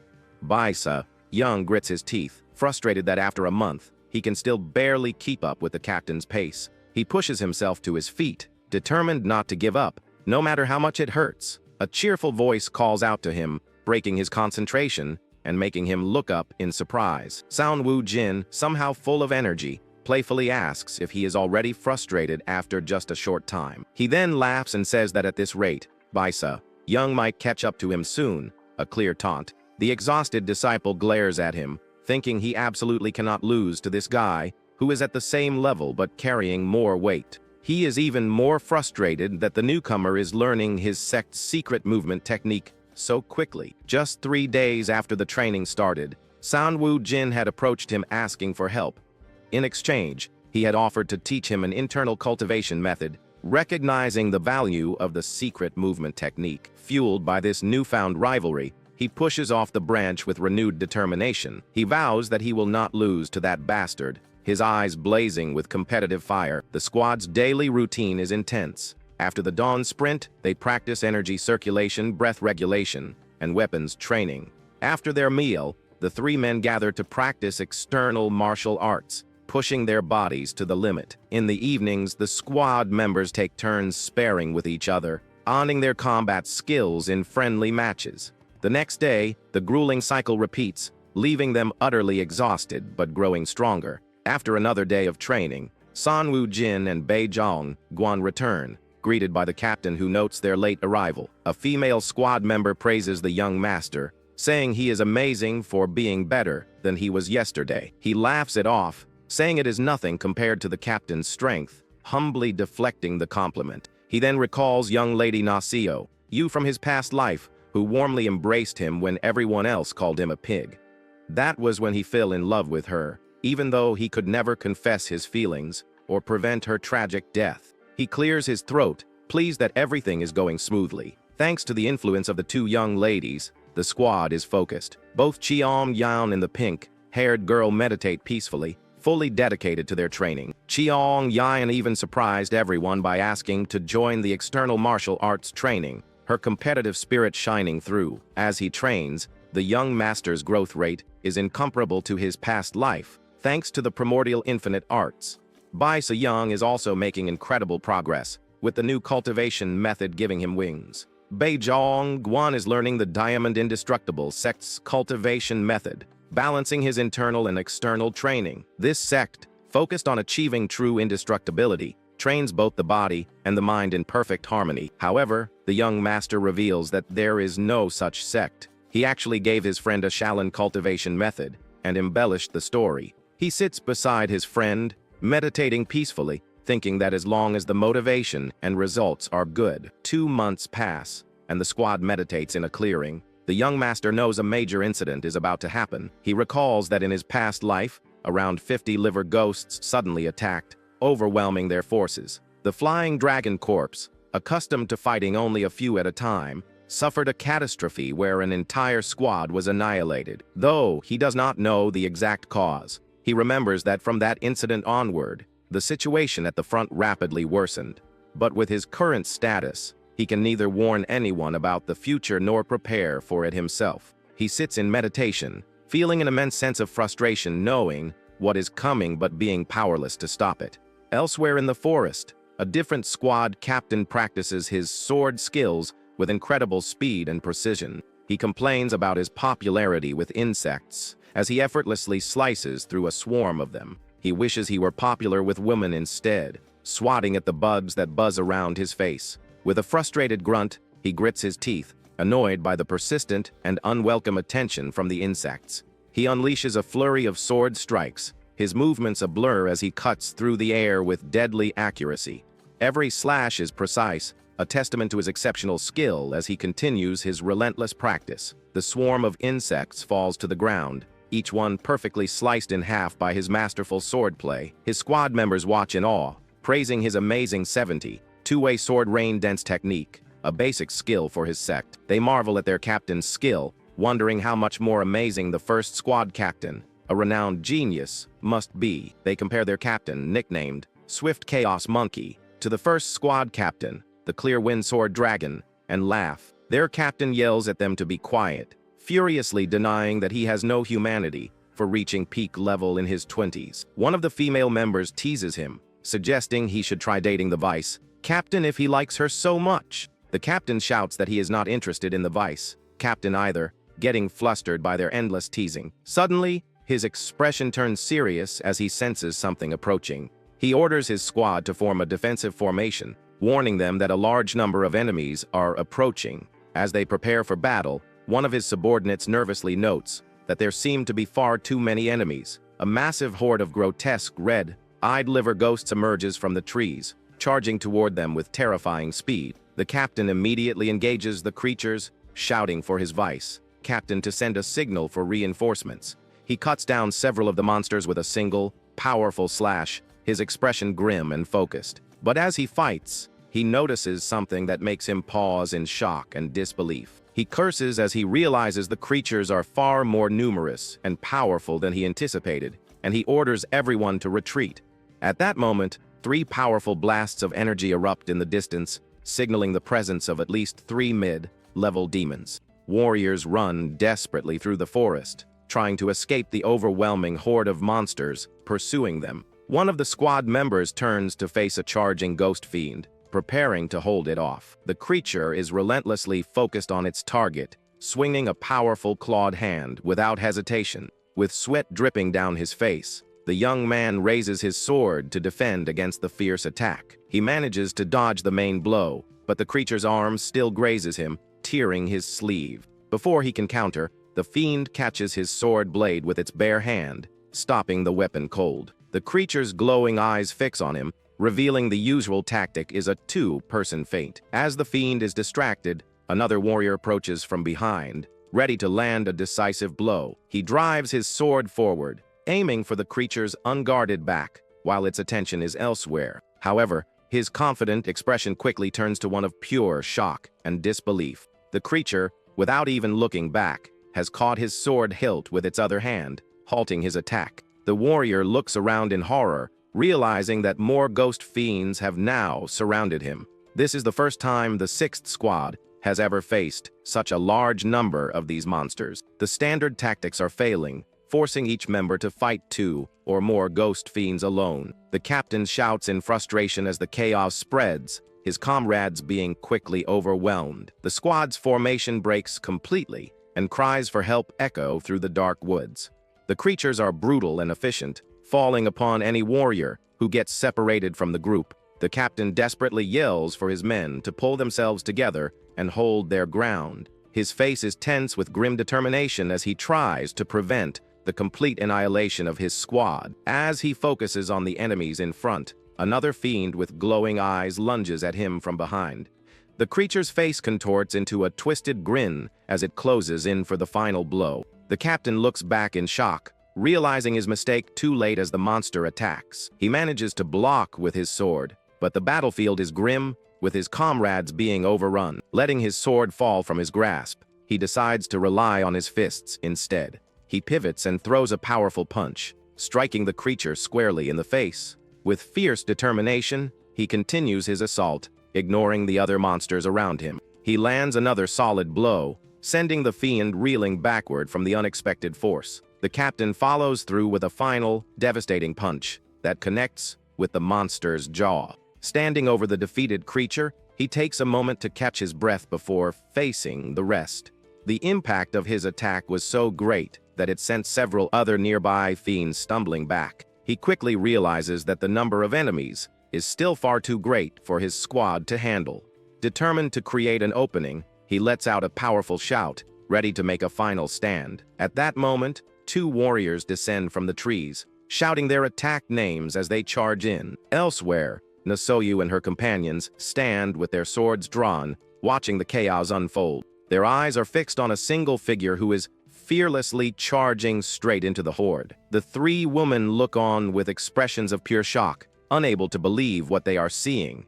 The young master's two friends, however, watch the scene unfold with confident smiles. Sanwoo Jin is now completely surrounded by the shadowy fiends, but he shows no fear. He quickly grabs one of the creatures. He then starts running, throwing the monsters aside. The captain recognizes the newcomers as the 7th team, realizing their arrival has created a path for retreat. He immediately turns and orders his own squad members to run away at full speed while they have the chance. The captain then urges the 7th team to retreat as well, warning them that the enemy's numbers are simply too much to handle. However, the young master's companion tells the captain not to worry, assuring him that they have a plan. With a wide grin, Baisa Young calls out to his senior brother, telling him that it is now his turn. The green-haired warrior reluctantly takes out a small knife and makes a cut across the palm of his hand. He mutters a curse under his breath, annoyed that he is being forced to go through with this crazy plan. Without any more hesitation, he swiftly approaches one of the unsuspecting ghost fiends. In a flash, he smears his own fresh blood directly onto the creature's face, marking it as a target. He continues this motion, darting through the horde and marking several other monsters with his blood. The scent of blood drives the creatures into a frenzy, and their eyes begin to glow with a menacing red light. With the entire horde now chasing him, he turns and runs while screaming curses at Sanwoo Jin. Captain Cheongwon sees that he is fast enough to avoid being caught, and his plan seems to be working. He tells his squad that other teams will arrive soon, so they should assist the 6th team and take down a few enemies. Feeling a renewed sense of hope, the captain cracks his knuckles and announces that he will take the lead. He then charges forward into the fray, telling his remaining squad members to follow him closely. A brief memory flashes, showing a powerful martial artist who is surrounded by a serene, glowing aura. Sanwoo Jin recalls his past life and the great tragedy that unfolded in this very forest. He remembers the powerful warriors who were present at the time. In his past, all he could do was encourage those around him. But in this new timeline, he never gave up on changing the future that he remembered. From the moment he returned, he spent every single day working hard and encouraging his friends. Today, the small changes he made through his layered efforts have finally started to bear fruit. The gap he created was just enough to save his comrades, who now laughed together in relief. The ghost fiend attack, which should have left only the captain as a survivor, ended with minimal casualties. A few days later, a small group of warriors walks through a forest clearing, heading toward a building. Baisa Young complains that even his clothes now smell like the awful medicine. Playfully elbowing his friend, he adds that if not for the ointment, onlookers would have rushed to join their training. Sanwoo Jin agrees, noting that many people have been watching their external training recently. After hearing Zhang Guan describe how they defeated the demons, they realized their arts were good. But once the onlookers witness the actual grueling training, most of them quickly decide to leave. However, there was one person who was genuinely interested, and wanted to overcome the entry barrier. This enthusiastic young man was immediately blocked by his friends, who stopped him from joining. The young master just smiles, admitting that he honestly cannot say the training looks pleasant. At that moment, a group of women walks by, and the onlookers recognize them as members of the Dang family. One of the women, with flowing pink hair, carries herself with an impressive and elegant aura. Another woman, Miss Tang, also draws the attention of everyone present with her striking appearance. Tang Yon's beauty is so captivating that it seems as if the world turns dark and she becomes the only source of light. One of the onlookers admits that while he wants to claim his own Na Sioyo is the fairest, he thinks that to match Tang Yon's looks, one needs to be as handsome as Jaegel Sioyo. A man approaches the group and introduces himself as Myong Sayan, the vice leader of the third squad. He admits that until now, he thought they were just wasting their time with their intense training. However, he now realizes their efforts were worthwhile and apologizes for looking down on them. He then whispers to San Woo Jin that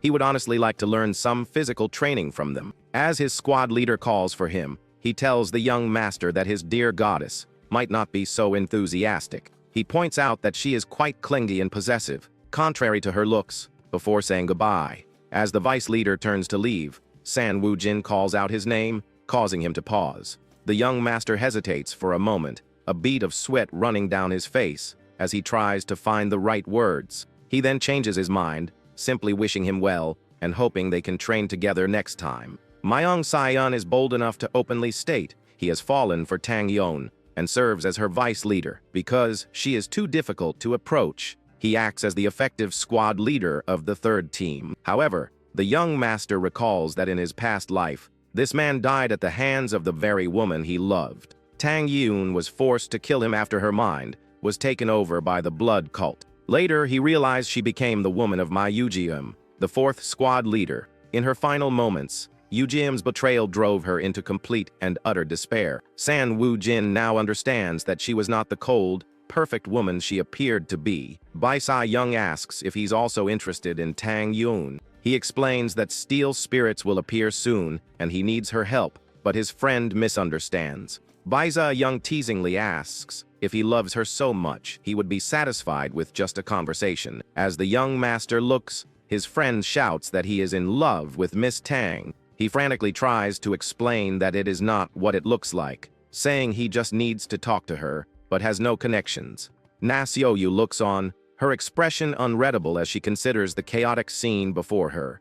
The young master grits his teeth in frustration, realizing he has been completely misunderstood. That evening, as the sun sets, the squad prepares for their night patrol duty. The squad leader, Seal Peng, holds up his hand to halt their advance. Sensing something in the darkness, he notes that it is a chaotic spirit, and the tension of the night patrol immediately rises. As he steps forward, he explains that the demonic heads of the blood cult are dangerous even for peak masters. Suddenly, a monstrous creature lunges out of the darkness, letting out a terrifying scream as it attacks. But this squad has Seal Peng, who easily dodges the attack and leaps onto the creature's arm. With the situation handled, the squad leader calmly states that there are no more abnormalities. He has one crucial weakness, however, which becomes apparent as the female squad members praise him. He gets flustered by their compliments and awkwardly tells them to be on their way. It is revealed that squad leader Seal Peng has trouble with women,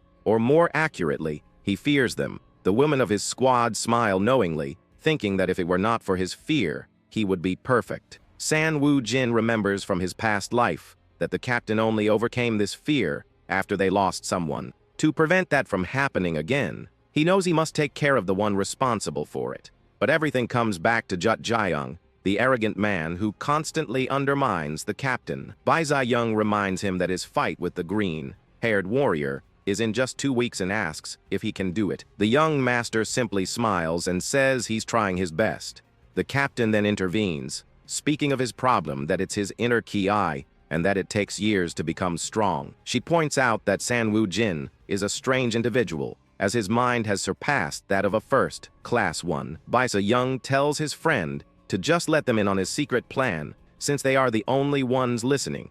The young master explains that he has an elixir from his father that will increase his ki by about 10 years. The captain correctly guesses that the elixir must have an issue with its purity, which is why he has not taken it. San Woo Jin confirms this, saying that if he consumed it, about half of his total Kai would be external. The female squad members are confused, asking what the men are talking about as they do not understand. Chiang Yan explains that if the external Kai in elixirs exceeds half the total, Kai deviation is more likely to occur. The young master clarifies that this is why he has been pushing back taking the elixir until the last moment. His original plan was to first gain pure Kai using his primordial arts, and then take the elixir safely. However, he now believes that at his current state, he can handle a first-rate opponent. Bai Zai Young laughingly admits he had no clue, having never used elixirs before in his life. The pink-haired girl's eyes light up with excitement, and she happily exclaims that they are in the same boat. Her companion blushes and clenches his chest, clearly flustered by her enthusiasm and closeness. Now, Na Soyu mentions that they will be busy for a while with San Woo Jin's fight and the upcoming meeting. He finds it strange, noting that he has been fighting on the front lines, but has never heard of such events. He remembers that the meeting in his past life occurred in the 13th Corps, and it was oddly peaceful. Baiza Young complains that it sickens him how the vice captain will suck up to his superiors during the meeting. He continues, saying that they will be told to clean everywhere and turn the whole place upside down. San Woo Jin asks his friend if he finds it strange that the risk of ki deviation is so high. He makes the scroll thinking about how the demonic sect remains alive. Baiza Young pauses for a moment, then thoughtfully agrees that his friend has a very good point. If the members of the blood cult primarily steal the ki of others, it creates a dangerous imbalance. The young master covers his mouth in thought, trying to piece together the puzzle of their power. His eyes narrow as he wonders how they manage to stay alive with such a high risk of QI deviation. Meanwhile, Jut Jiang trains intensely in a clearing while a man with long hair watches him. He lets out a powerful shout as he lunges forward, his movements filled with focused intensity. With a swift and precise motion, he thrusts his spear, demonstrating his growing martial skill. His attack is suddenly stopped as the other man, Mayugium, easily catches his foot, praising his progress. The man smiles, saying the green-haired warrior can now undoubtedly call himself an upper first-rate. Jut Jiang thanks him, but is told not to be satisfied with simply not losing to a second-rate opponent. He is ordered to demonstrate overwhelming power befitting his sect, and the proud warrior readily agrees. Ugm watches him, thinking that the newcomer needs to realize what kind of opportunity he threw away. His expression darkens as he vows that San Woo Jin will pay for having the audacity to refuse him. In a room, someone asks if it's true that inexperienced recruits defeated a chaotic spirit. Our boy then explains that Chiangyan defeated the demon, and he couldn't do anything because he was weak. But the other guy says it was our protagonist who distracted the creature and saved everyone's lives. Our boy. Then he goes on to say that he just followed what he was told to do and pierced the monster's mouth. A woman asks how he knew that spirits were weak against the light, and the young man says it was luck. A man with red eyes thinks like a second-rate warrior would risk his life against a demon. Seeing our hero laugh, the man thinks that he must have done a lot of research since little information is publicly available. With a smile, he decides there's no more room for hesitation, and that it's worthwhile to train our boy. San Woo Jin explains that knowing about the weakness to light is different from forcing the monster's eyes open. The man with red eyes says he liked the rookie and will take him to the 4th squad. At that very moment, our protagonist desperately shouts that he will not accept the proposal. The other person is completely shocked and speechless by the protagonist's refusal. He then asks if the boy really doesn't want to join his team, and our hero becomes embarrassed. Our protagonist becomes nervous and looks away, unsure how to respond to the man. At that moment, he turns around and calls for Captain Seal Pong, who was sitting observing everything. Our hero says he's always wanted to join his squad ever since he researched the front lines and begs to be accepted. With that, the captain of the 7th Squadron is completely shocked and points to himself in disbelief at what he heard. San Woo Jin explains that he can destroy monsters even with the kai of a sword using only kicks and punches. Then he goes on to say with a smile that ever since he heard that, he knew he needed to learn from the captain. The leader of the 4th squad becomes furious and asks how he dares refuse him to join the 7th squad. He then reminds them that our hero is from the famous Soundwoo clan, but wants to join losers with useless martial arts skills. Hearing the insult against his future companions, our protagonist's fist clenches tightly, but he ignores the provocation and tells Silpong that he wants to learn physical arts to test his body against the demons. Hearing this, the captain stands up and grabs our boy's shoulder, saying that he has a great mentality. He then says he will train him so that his body surpasses that of demons, and our hero enthusiastically accepts. Seeing that he had been completely ignored, the leader of the other squad clenched his teeth in anger. With his arms crossed, the man stares furiously. At another point, he recalls the situation, and just the memory of what happened already makes him extremely angry.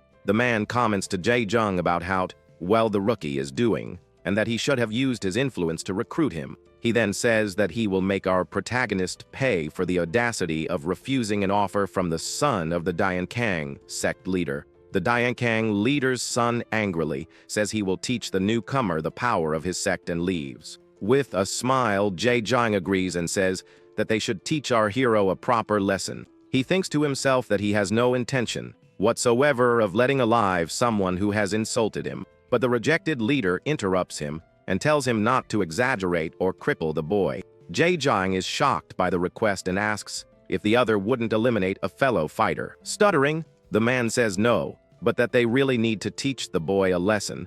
Then the sect leader's son uses his energy to frighten the boy. He then reminds Jae-jung that their mission is to fight the blood cult and reclaim the mountain, and for this reason they must cooperate even with the scum, so they must not attack a direct comrade. The leader says he trusts that he won't do something so stupid. After all the conversation, the man seems quite irritated. Elsewhere, a woman asks someone to look directly into her eyes. Seeing that San Woo Jin cannot look her in the eye, she concludes that he is not under mind control. Two teammates laugh and say that being controlled might even help him get married. The other boy gets all flustered and shouts that he simply doesn't feel the need to talk to girls. The teammate laughs and asks if he really doesn't feel anything when talking to girls. Then the woman calls the next person in line, and the boy in blue seems quite reluctant to go. They are checking if any of the male members of the squad have been bewitched by any magic. This is because the 10th body had an incident where a member was bewitched and captured. From time to time, some people fall under the influence of the blood cult, and it is a big problem. And the worst part is that they still haven't discovered a way to break the mind control of this cult. The woman then asks the young man to look her in the eyes, and he becomes very nervous at the request. She explains that he needs to maintain eye contact and not just glance at her. With a smile, Captain Silpong asks what happened to the courage he once had. The boy, blushing deeply, says that this proves he wasn't bewitched and asks her opinion. The woman agrees and says that since he can't look her in the eye, she thinks he's fine. It is possible to tell if someone has been controlled just by looking into their eyes. As the light fades, this task of identifying irregularities is assigned to women like Chiang Yin. Next, the woman announces that it is now Soundwoo's turn to take the test. He blushes but says that if he wanted to, he could do this all day without any problem. One of his companions laughs and wishes him good luck, saying, "Let's see how confident our hero really is." Sanwoo thinks this is a rare chance to look into her eyes and decides to take a good look at her face. He then realizes that she has a compassionate smile and a face that could heal any heart. Just that thought makes Soundwoo blush completely, and he starts smoking. His teammates burst into laughter and ask how a human face can get so red. The woman then says that she doesn't even need to check his eyes, because he seems to be worse than the squad leader. Sanwoo panics and desperately begs her to check his eyes anyway. Seeing his reaction, the woman apologizes for provoking him and tells him not to push himself so hard. But Sanwoo cries comically, because it was his only opportunity to face her as much as he wanted. At that point, one of the boys asks the vice leader if she also checked Chiang Yin's eyes. Sanwoo looks at the others who are talking. Sanwoo thinks he's never seen her face completely, and that she said she has a scar. But even with that excuse, he still feels that the girl is hiding something else from him. The vice leader then reveals that she has already seen her face, and that she has no choice but to hide it. She then explains that if Chiang Yin didn't hide her face, it would cause enormous confusion. Sanwoo is confused as to why the girl with blue hair would need to hide her face. Captain Seal Pong then warns that he has heard rumors that it may not be just a spider spirit this time. These creatures are strengthened by blood, and the one they had faced before had already consumed 5 people. Sanwoo then approaches the 2 girls and asks what their plans are for the rest of the day. Upon hearing that they will only be training near the barracks, our Sanwoo lets out a sigh of relief. He then remembers that in his past life the pink-haired girl died around this time. Therefore, he warns the 2 girls not to go to dangerous places and to stay alert while the leader is far away. With a smile, the girl thanks him for his concern and tells him not to worry about them. At another point, the group is in a courtyard when a woman walks by and catches their attention. Our boy recognizes her as the vice leader of the 4th squad, Mei Yokyung. Apparently, she is one of the important people our protagonist has been keeping under observation. He remembers that in the other timeline, she was eliminated by the spider spirit, and this worries him. The deputy leader mentions that she is looking for a member of her squad named Sun Herring. Our protagonist offers to let the girl know if he finds her, and the woman thanks him for his help. As she walks away, our hero remembers that Sun Harang is Jung's fiancée who passed away. One of the companions explains that Sun Harang has been having problems ever since, and our hero asks about her fiancé. The other boy says that he left to fight the 7 misfortunes a little before our boy arrived. Apparently, it's quite common on the front lines to lose a love, and then soon find a new interest. Our protagonist becomes thoughtful about the situation and says it's a shame things are like that there. Suddenly, he remembers that in a past life the pink-haired girl went to comfort someone in the forest and was attacked. With this memory, he realizes that the person who was comforted was Sun Harang, and the danger is real. Seeing the desperate look on our boy's face, his teammates ask worriedly what's wrong. Our protagonist then says he has a bad feeling and that they need to find Sun Harang now. The 3 run desperately into the forest, and one of the boys asks if they will be all right alone. The other companion asks if he is afraid, but the boy says that the forest is very dangerous these days. But the other says that they can handle some spirits, and if everything goes wrong, they just run away. With no time to lose, our hero runs through the forest shouting Sun Harang's name without stopping. They then stop on a branch, and our protagonist suggests that they split up to search. At that same instant, a terrifying scream echoed throughout the forest, putting the group on alert.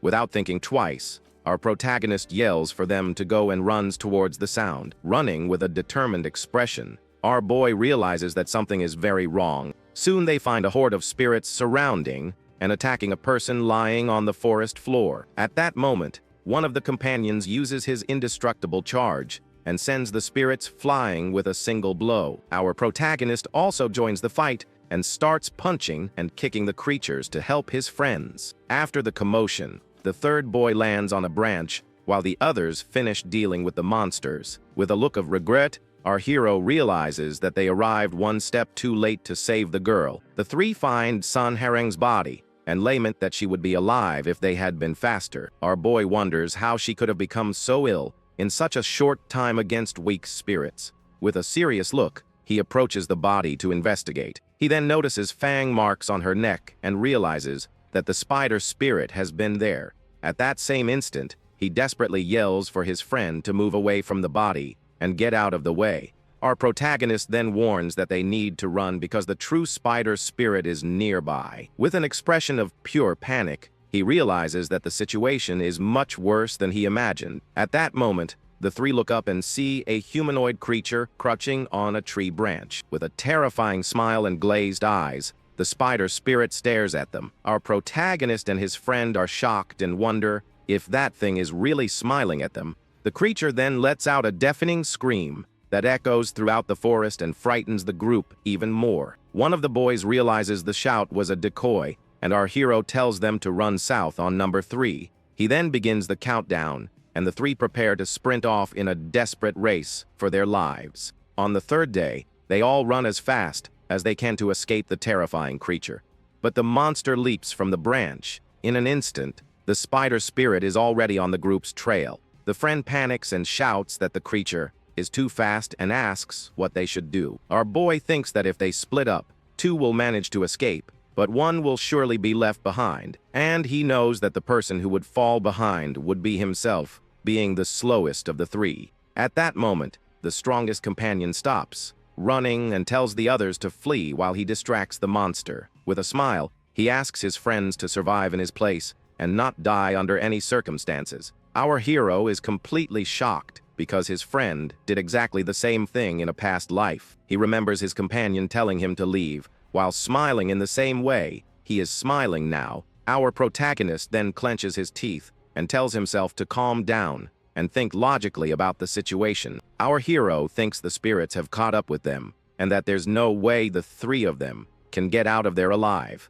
With a smile, he accepts the situation and realizes that a difficult decision is inevitable at that moment. Then he tells his stronger friend that they will leave the lesser spirits for him to deal with alone. But our protagonist turns to the other boy and says that he himself will take care of the spider spirit. The stronger teammate is completely shocked and speechless by our boy's attitude. Then our boy holds his blade, cutting his hand. Then he yells for his friend to run and bring the squad leader before he ends up leaving this place. The horde of spirits then advances with terrifying grins. The stronger friend tries to defend himself, but is soon surrounded on all sides by the creatures. Even in trouble, he yells for his companion to run and save our protagonist at all costs. Seeing his friends sacrificing themselves, the boy cannot hold back tears of despair and sadness.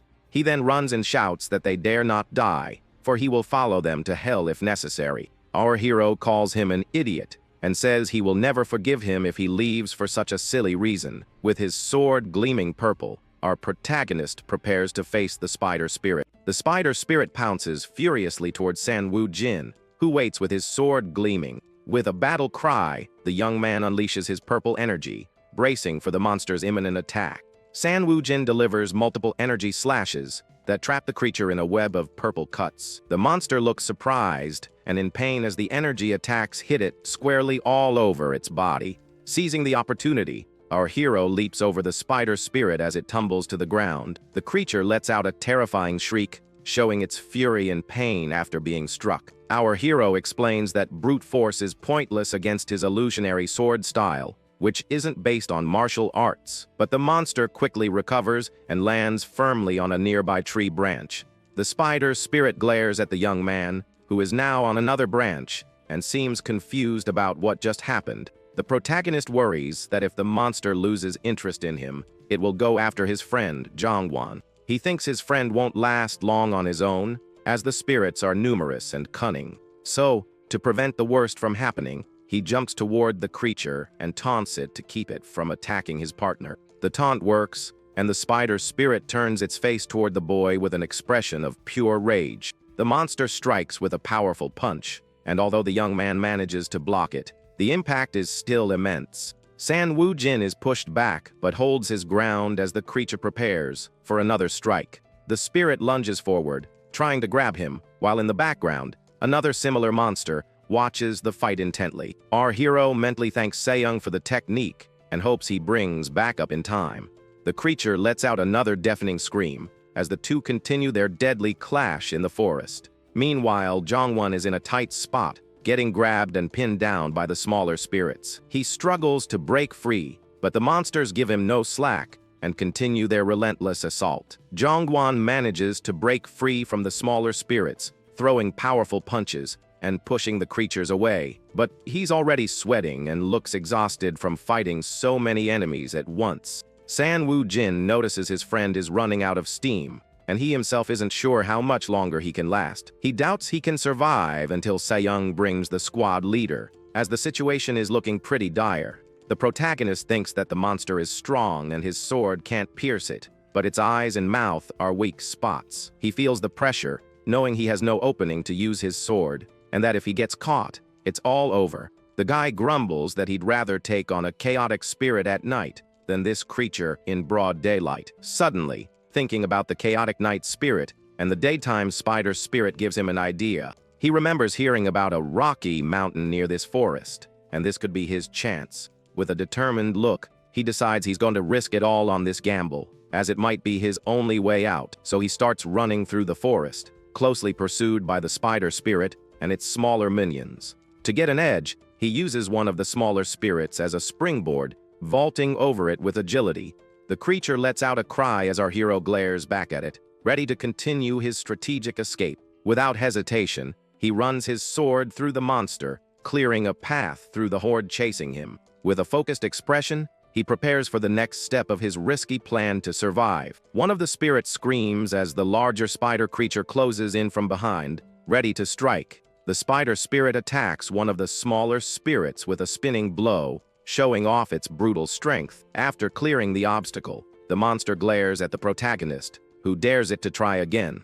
We see our hero fighting against several spirits at once, wielding his sword with masterful skill. The spider spirit lunges forward once more with its sharp claws. The smaller spirits attack in a swarm, but the protagonist defends himself with agile movements of his sword. With a precise strike, he hits one of the monsters in the shoulder while preparing for the next attack. Our hero glances back with a serious look, maintaining his combat stance with his sword in hand. Suddenly, he throws a sharp object that hits another spirit further away dead on. Seeing its minions being defeated, the main spider creature lets out a terrifying shriek of pure fury. In a spinning motion, our protagonist takes out several of the smaller spirits that had surrounded him. He then runs toward a rocky mountain and throws a few rocks to divert the monster's attention. His plan leads him to the entrance of a dark, deep cave that seems to be the perfect spot. The young man runs into the darkness as the spider creature follows.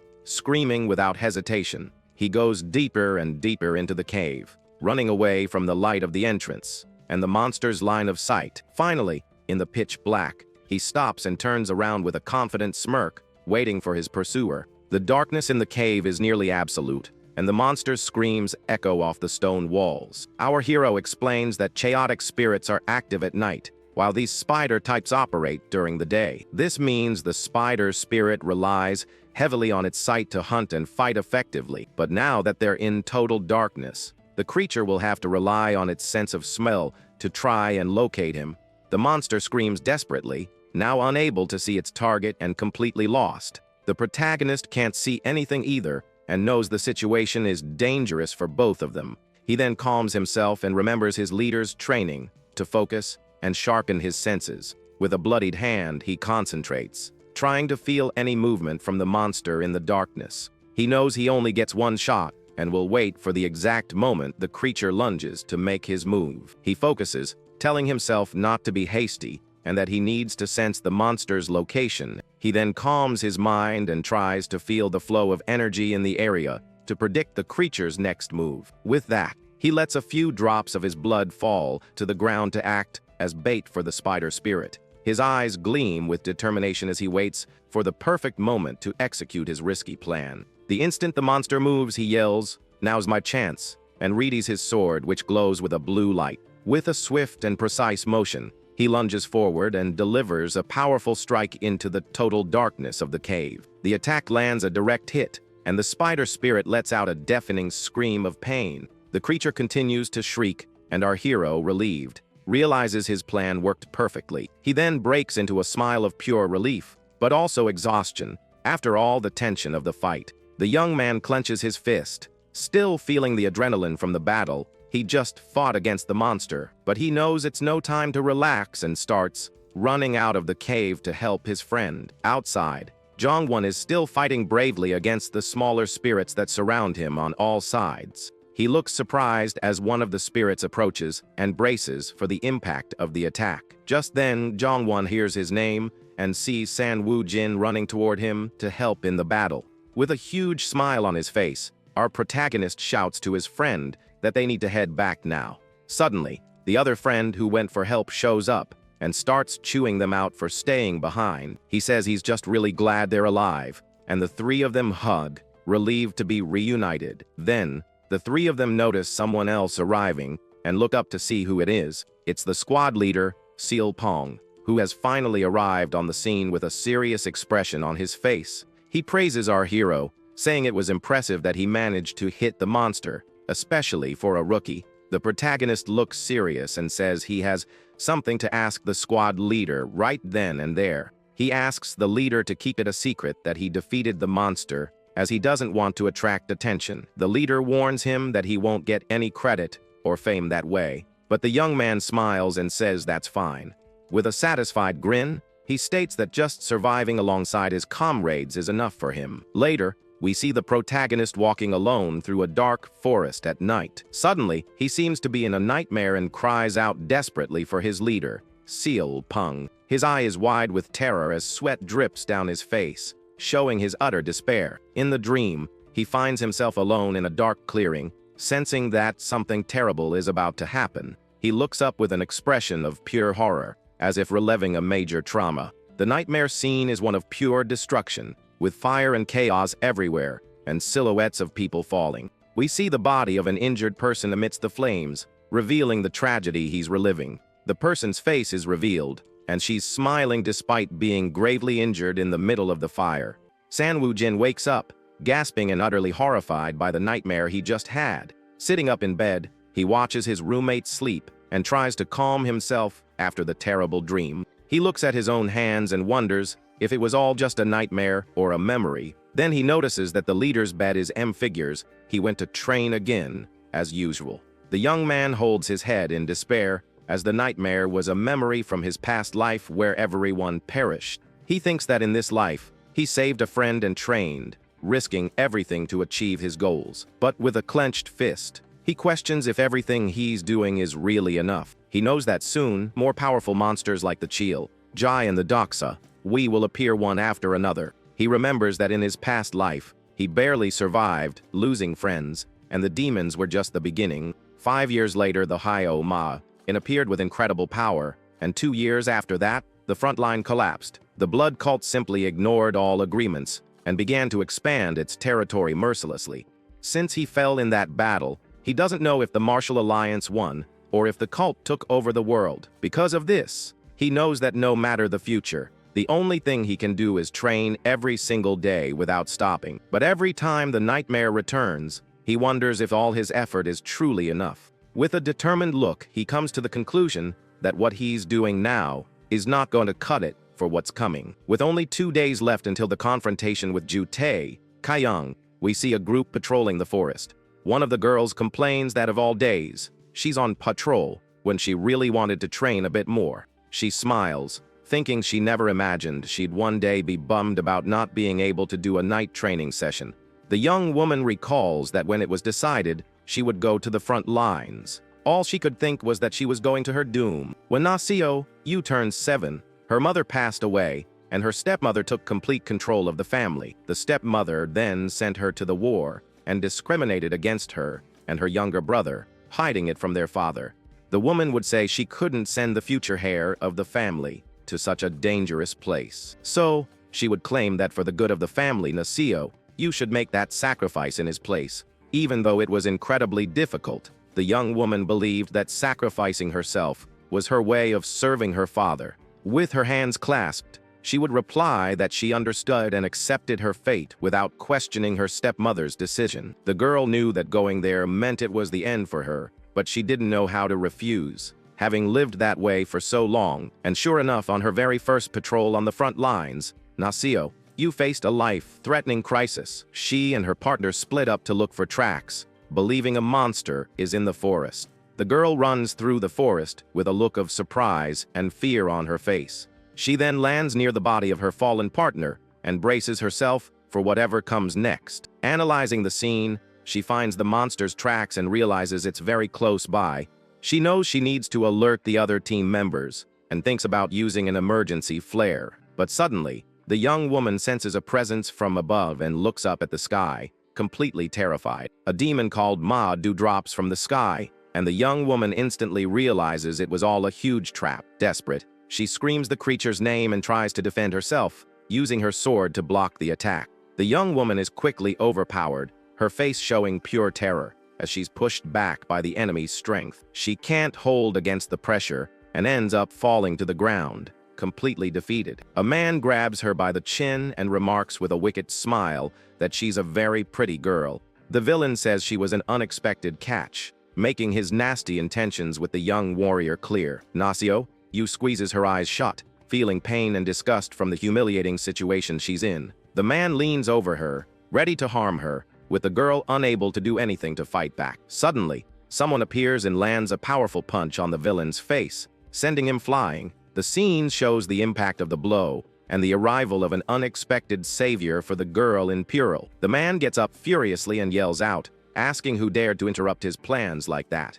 But the savior, who is Seal Pong, is already in a fighting stance, ready to continue the brawl.